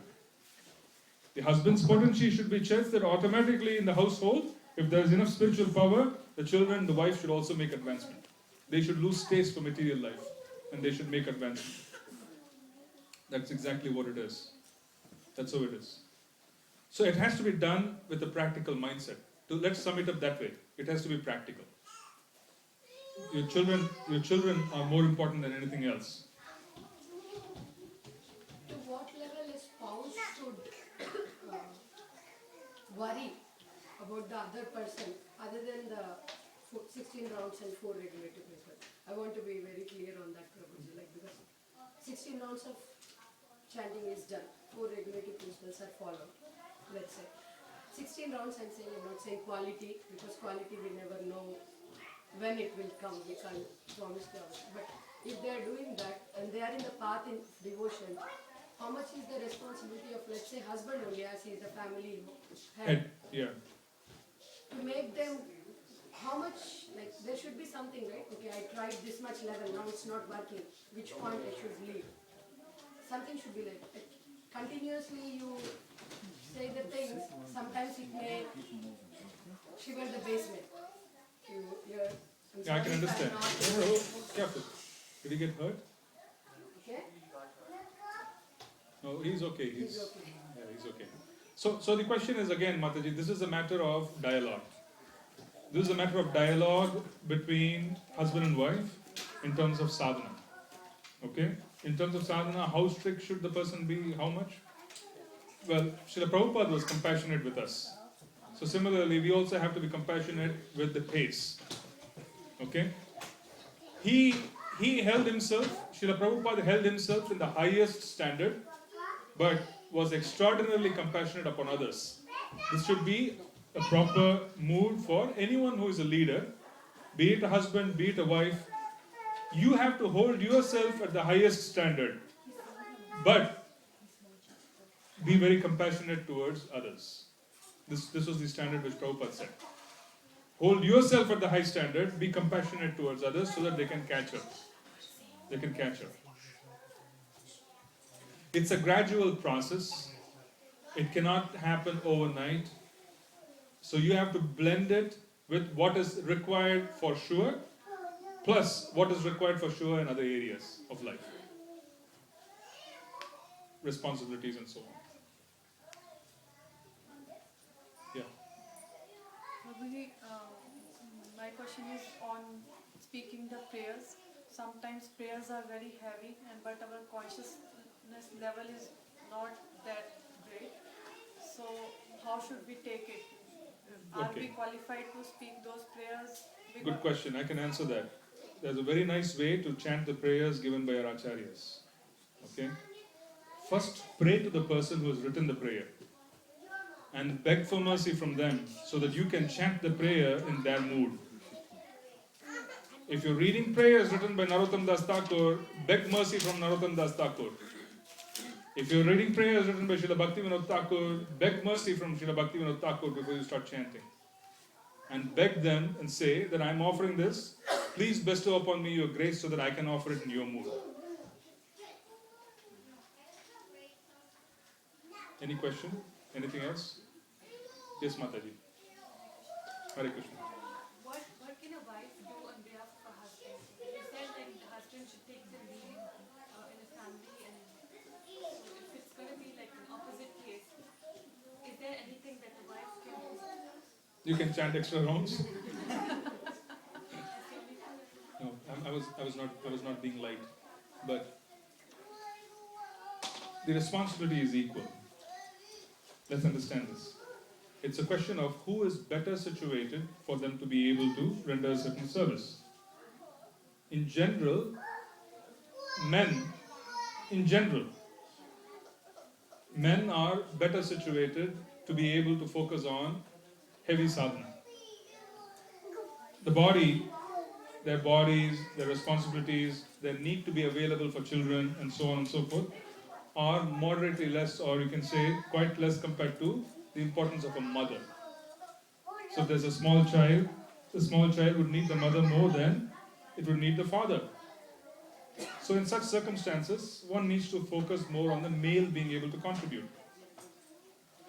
Now, if there is the opposite situation at home where the wife is spiritually more focused or more interested compared to the husband, she should ensure that her spiritual advancement does not become an obstacle to her being able to treat her husband with respect. Because if that starts happening and the person starts looking down upon the spouse and starts thinking that I'm more advanced than my spouse, then that itself would become a violation at some point. So what we need to do is to understand that I have found something so wonderful. I have found the chanting of the holy names. I have found the scriptures. I have found the association of Vaishnavas. Let me see how nicely I can also bring my husband into that. So one needs to approach it with caution, one needs to approach it with care. So it should not be a bull in a china shop situation where one can just put their foot down saying that I am spiritually advanced and you are not, so you should be rejected. Because 99% of the time, conflicts occur where the wife claims that the husband is not spiritually advanced, but in reality, it is not the spiritual advancement which is the obstacle between the husband and wife, it is something else. Because if there's real spiritual advancement, then there would be no obstacle in the first place. Why would there be an obstacle? So what we need to do is that we don't need to look at the person as inferior. That's bad. We need to be able to look at them and understand that I have received something wonderful and someone whom I really care about should also receive it and should be able to introduce that to it. See, strictness and chastisement and so on, Guru chastises. Srila Prabhupada used to make his disciples cry. Srila Prabhupada was diminutive, he was quite small in size. But he used to make grown men cry. Literally, they used to cry. He used to say things like, you can't even do this. You don't even have brains to do this. That was the language. This is very clear. You don't even have brains to do this. And he used to do so, but they used to cry because of the chastisement. And these are Western men. You can imagine, they come from a different family background. They used to cry literally with Prabhupada, used to chastise them. But there was so much love which Srila Prabhupada had already put on them, that this chastisement used to come to them as one more entry of love. They never used to feel bad because they understood that this was coming from someone who was wanting to help. Okay? So when our own hearts are set in such a way that you want to help, then you can make adjustments and you can make comments. But if the heart is not set in wanting to help, and if there are other problems associated in marital life, spirituality then would become an excuse amongst the husband and wife to start fighting. Srila Prabhupada will be in the center. All of a sudden you will find that there are conflicts based on spirituality. But spirituality cannot have conflicts. By nature, spirituality is supposed to end conflicts. It's about dualities. So how can there be conflicts? So one should understand that if there is a conflict, there's a problem, there's an ego issue. It's not so much a conflict because of that. So to answer your question finally, you should be, if you're referring to your family, you should be approaching it with care and wanting to introduce the person, but going in the same pace. I can give you an example, a beautiful example from a few years back, very inspiring. Many of you might have known this. One day in 2004, there was this group of dancers who came here to New Jersey. They were from Kazakhstan. And when they came from Kazakhstan, they performed, there was this lady who was introduced by Srila B.B. Govind Maharaj Swami, one of our sannyasis and gurus. And this lady, she was the daughter of a mullah in Kazakhstan. She and her mother both were initiated disciples of Maharaj, but the husband, who was a mullah, did not even know they were initiated. They told their husband that they are going to visit. Maybe children, you should sit down. If you're going to come back and forth, you should sit down. Come sit down. Settle down. No, it's okay. Come sit down. So, their husband is a mullah, the father is a mullah. So both the wife and the daughter, they told the husband that they are going to the neighboring village. Instead, they flew to India, to Mayapur, and got initiated in Mayapur from Kazakhstan, and they came back. They went all the way to Mayapur from Kazakhstan, where the husband was thinking they're going to the neighboring village, got initiated, came back, and then they're continuing to serve the husband and father while practicing Krishna consciousness in that house, while they knew very well that the husband will not approve. Okay? Now I'm giving you an extreme example saying that they're still doing what they were supposed to do. Right? They were still doing what they were supposed to do in terms of their duties, in terms of the looking at them, but they were doing so while practicing what was important for them. So you can continue chanting 16 rounds, you can do the extra devotional service and so on and so forth, while continuing to wait for the other person to catch up. Which may or may not happen, but then the point is, it's not something which you should force upon. Right. Good. Yes, Mataji. Yes, Prabhu. Yeah, so is it true that to lift up the spiritually, we should be compassionate about others? Otherwise, First, to lift up spiritually. Go ahead. Yeah, so no matter whether we like others or not, but the last few examples that we have given between husband or wife, so I think this practically applies to everyone other, because if we have compassionate about each other, then we should be compassionate about others also. Because otherwise we cannot be like two, person, two places. It's like, if you are what you are at home, the same should be outside also with others. Yeah, the first compassion that we need to have is on ourselves. Compassion cannot come unless you're chanting nicely. I'm making a very clear statement. Humility and compassion, both of these are qualities that come when you chant nicely. You cannot be compassionate if you're not chanting. Do not ever think that you can be compassionate on others, on yourself, when you're not chanting. It cannot happen. Okay? It's not a technicality, it's a practical fact that unless you call upon the holy names with sincerity, begging that the heart melts, and unless the heart melts, you will not be able to exercise compassion. You will only be able to pretend, you will only be sentimental. Okay? So I just want to make sure that we understand the word compassion is a big word. It's not small. It's a big deal. There are many people who are not in the Krishna consciousness. They are not devotees, but they are better than us. In terms of, their dealing, in terms of their, humility, compassionate about others, their heart purity, though they are not chanting. But still they are much better than among a lot of other devotees actually. And how do you know? How can we stand judgment of purity when we do not know what is purity?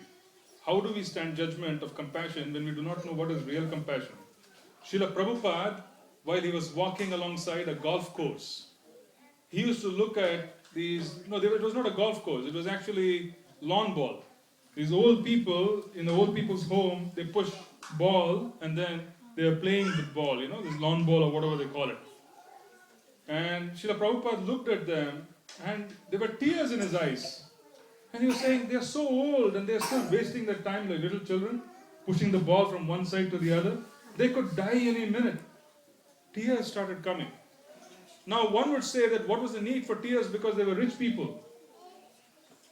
They were rich Americans and they were playing lawn ball on a lawn. So why do you feel, why do you feel they're suffering?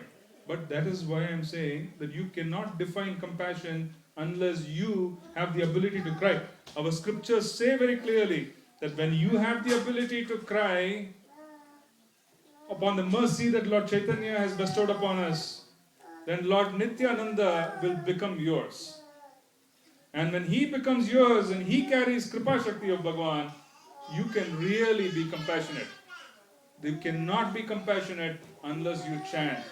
Humility and compassion are a quality of a pure chanter.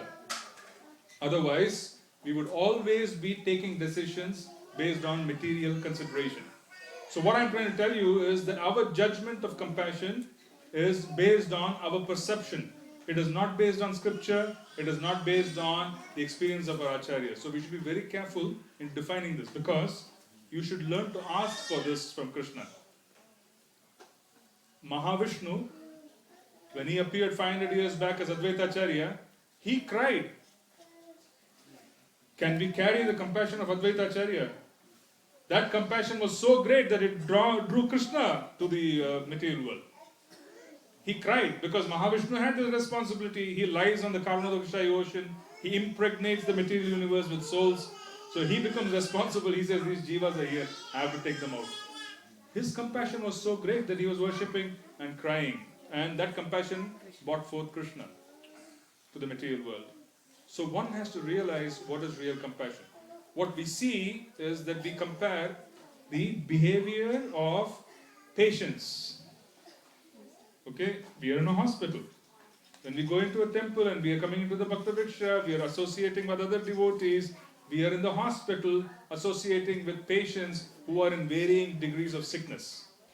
And based on the varying degrees of sickness, we see someone who has still not yet been diagnosed with sickness as being more healthy than the patients whom we are interacting with in the hospital.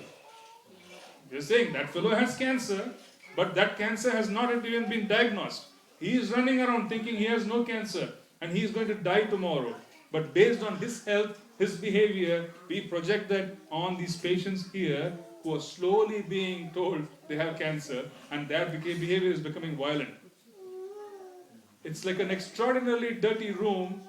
If it is not going to be dusted, it will look much cleaner than when you start cleaning a room. So what we are looking at in our society, amongst our Sangha, is rooms that are being cleaned where the dust is just coming up. They look dirty. Compared to this, the rooms that are outside where it has not even been dusted look very neat. So we sometimes say that the karmis, the materialists, non-devotees, they are better than us. They can never ever be better than us. Those who have not chanted the holy names, who have not accepted it into their hearts, cannot be better than one who has accepted the service of Sri Chaitanya Mahaprabhu. Please have this faith. Please have this faith. Do not go by your experiences. Our experiences are based on our own struggles. Go by the experience of the Shastras and aim for that standard. That standard, the bar is very high, but there's immense mercy and we can reach it. Okay? We should be able to cry. We should be able to cry for those who cannot chant. Can you cry for someone who is healthy and who is rich? Can you? We cannot.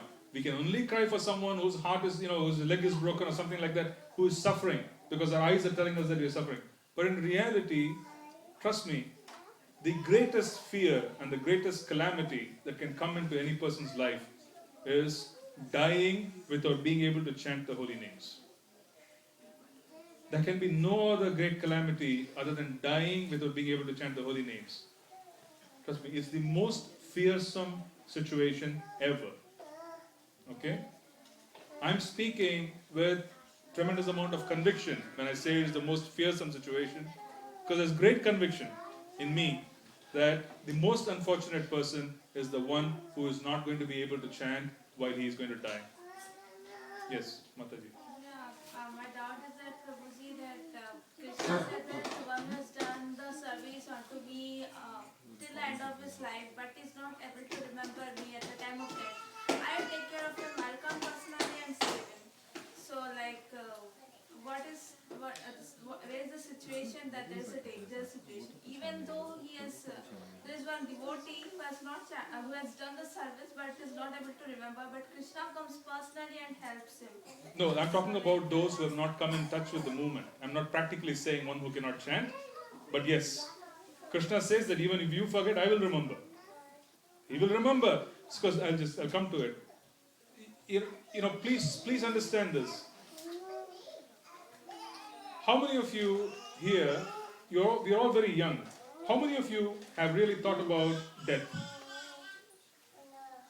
Have you ever thought about death and the prospect of leaving this body, where we would go? Have you thought about it? Trust me, it is the most fearsome experience if you really are sensitive to it. It is the most fearsome experience of leaving this body and not knowing whether we're going to get a human body, not knowing whether we're going to be born in a proper family, not knowing whether we're going to have the same opportunities as we have in this lifetime. Trust me. If there's any fear greater than that, there isn't any. This is the greatest fear one can have. This is the greatest fear. Do not compromise on this. Do not compromise on this. Do not understand. Please understand that this is the greatest good fortune that we have received. For those who chant, the Guru gives the promise that he is going to come. Janme Janme Prabhu se. Janme Janme Prabhu se. Prabhupada is going to be there when we leave the body. Many years ago, when Prabhupada was on the planet, there was this devotee, John, who used to visit 2nd Avenue. I think it was 2nd Avenue or San Francisco, I'm not sure. And this person was mentally unsound. It's very fearsome when you are mentally unsound. Can you imagine the mind not working the way it is supposed to work? It is extraordinarily fearsome if you ever even go at the brink of mental unsoundness. It's very fearsome, imagine that. Right? So, Prabhupada, this person was there and he was not considered to be useful. Because, as I said, it's a hospital. So everybody is coming for development. The devotees are all doing seva. They were looking at this person who was mentally unsound and saying, this person is not serving as well as the others are. because he's mentally unsound, he could not contribute. So he basically came into this movement looking for love.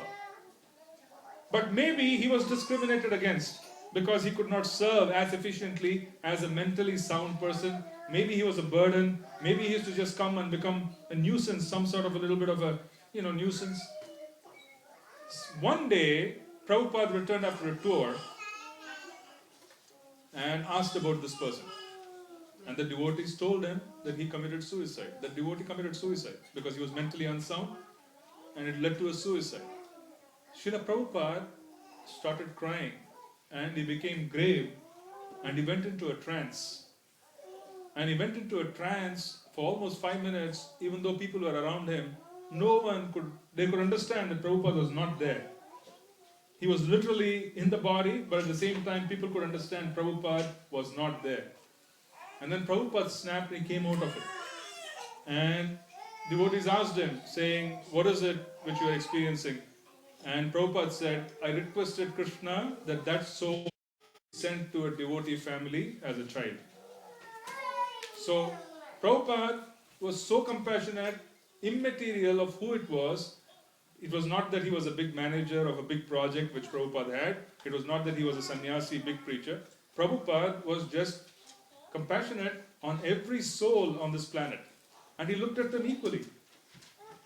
So that is a great fear. The great fear is leaving this body and not having an opportunity. So do not take this lightly. Do not take this lightly. Do not take what you have received from Chaitanya Mahaprabhu lightly, because this is an incomparable gift. And Krishna says in the Bhagavad Gita that this will resolve the greatest of all fears. The greatest of all fear is leaving this body, not knowing where you're supposed to go. It's dangerous. For many, I can tell you that the karmic situation in the planet is so complex that receiving a human body, especially in a proper devotee family, is very difficult. It's very difficult to receive a human body today. You might say there are 6 billion people. The population of the world is increasing on a day-by-day basis. The population is increasing, but to have a certain opportunity to be able to connect to a proper source and to be able to move forward is almost become rare. There is a waiting list of souls who need to come into this world, but the karmic situation is not ready yet. They are not able to enter into proper families because the husband and wife's karma and the situation does not match the soul's karma.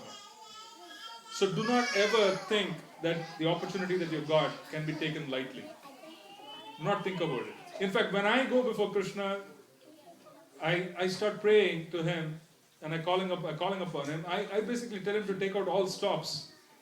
Take out all stops, literally meaning that don't leave any stone unturned for making it possible for me to be able to serve you at any given time. You should simply do whatever is required so that I can serve you and I can offer you, myself, my mind, body and my words 100%. Krishna, do whatever you please. And do it fast. Because there's really no point in wasting our time. There's really no point in wasting our time being on this planet if you are not able to give 100% to Krishna. You have been given the opportunity, so give 100%. Ask for help. So do not take this lightly. Please do not take this lightly. Each and every one of you, you are precious. You are extraordinarily precious. You are far more precious than you even have realization of. Otherwise, you wouldn't be here. You would not be associated with this movement. You would not be associated with Srila Prabhupada's movement. You are very precious. Remember that. You should remember that when you treat others who come into this movement, because each and every soul is extraordinarily special. They are precious. The children are precious. They should be given maximum care, and you should ensure that you also take care of yourself because you are very precious. People like you are rare. Please understand that. You're precious. In the eyes of Krishna, in the eyes of Mahaprabhu, in the eyes of Prabhupada, every one of you is super special. Every one of you has a personal relationship with the Lord. You have a personal relationship with Prabhupada. They're looking at you and they're caring for you, they're making arrangements. So the arrangements are already being made. Just make yourself available. Be sincere when you come before the Lord and make yourself available. You may think that there's no one else in the world, but in reality, Prabhupada is there for every one of us. Krishna is there, and they're looking at you all the time. They're looking at you, trust me. Every one of you is on the radar. Every one of you is being looked at. So just make yourself available. Ours is a wonderful life. When we are alive, we live a wonderful life. When we leave, what awaits us is also wonderful. The only thing which I would request you to do is be very careful when you deal with devotees. Be very careful. Do not ever put yourself in a position where you can commit offenses. You would lose what you already have. Be very careful. What separates you from Prabhupada is offenses.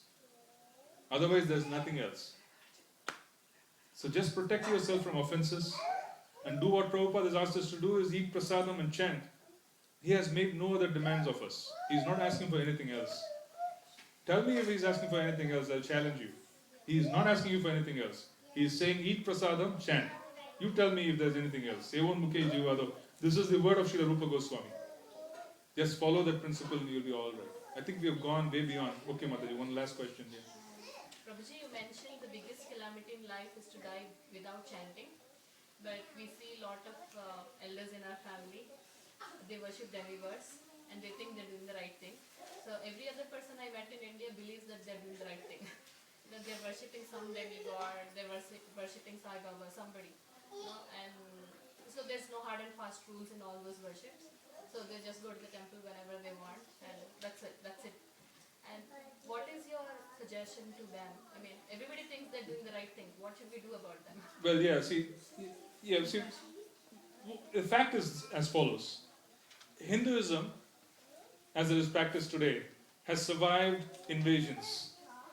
For thousands and thousands of years, we have survived all kinds of changes within the continent. Somehow the culture has preserved itself because it is connected to the truth. So even demigod worship, even though it is less desired for us to be yielding the proper results, is ultimately connected to the Vedic paradigm. And there is a certain prescription for each and every level of consciousness. And people connect to the demigods based on their consciousness. Some of them are tamasic, some of them are rajasic. Depending on their demands, they connect. Now what we must do is we know what is best. Because we have been given the best. So we must position ourselves with humility and be able to tell them that whatever you're doing is perfect. Okay? Whatever you're doing is perfect, and that is not an untruth. Because they are acting according to their consciousness. So you got to tell them whatever you're doing is perfect. But improve upon it by not asking for anything. Okay? If you want to worship Sri Ganapati, worship Sri Ganapati Ganesha. Break the coconuts, go around 108 times, do whatever you need to do, but do not ask for anything. Just follow the principle of devotion, bhakti. So introduce bhakti yoga in their demigod worship. The moment they start following the principle of bhakti yoga, they will break all kinds of barriers and reach the point of worshipping Vishnu. And slowly they would also come to Krishna consciousness. So change that particular idea of fruitive activity of going around Ganapati for passing exams, going around removing obstacles. Change that attitude and say that he loves you and you want to practice bhakti, but if you make all these demands with him like a businessman, you are going to deal with his assistants. He is not going to come. So why don't you deal directly with him by offering bhakti to him? The moment they start that, they will start making advancement and they will reach Krishna bhakti. They will reach Krishna consciousness. They will become ready. Because even Lord Vinayaka, even if they worship the demigods are also waiting to help. They're just waiting for the day when someone becomes selfless and says, let me come to you and then worship you without any desires. They're just waiting for that day. The day they come, they will put them on to Krishna. You see, there are many souls who have sincerely worshipped demigods and who have been helped the demigods to come to Krishna. Shirdi Sai Baba, for example. There are so many souls who are in our movement who have been helped by Shirdi Sai Baba. Ultimately, when they reach the point where Shirdi Sai Baba, they go to Shirdi Sai Baba for money, they go to Shirdi Sai Baba for health, they go to Shirdi Sai Baba for so many other things. Ultimately, they reach the point where they stop asking for things and they go to him with bhakti. They receive it from him because he slowly directs them and then connects them to Prabhupada. Okay? He is genuine, so he connects them. So there are so many. Well, are you also from? Huh? No, my sister also. Well, She used to always pray to Shirdi Sai Baba. So for the past 2 years, I used to keep telling her about Krishna, but slowly now she offers to Krishna, and then she says, even Baba is also talking about Krishna only. So I was like, yeah, that's the truth. That's why. So. That's what you need to do. Because basically what you need to do is people who are worshipping, do not disturb that worship. They at least have something. Don't disturb that. You should not disturb whatever they have by saying that they're doing something wrong. But instead, you improve upon it and introduce principles of bhakti and make it, without fruitive activity, automatically they will graduate.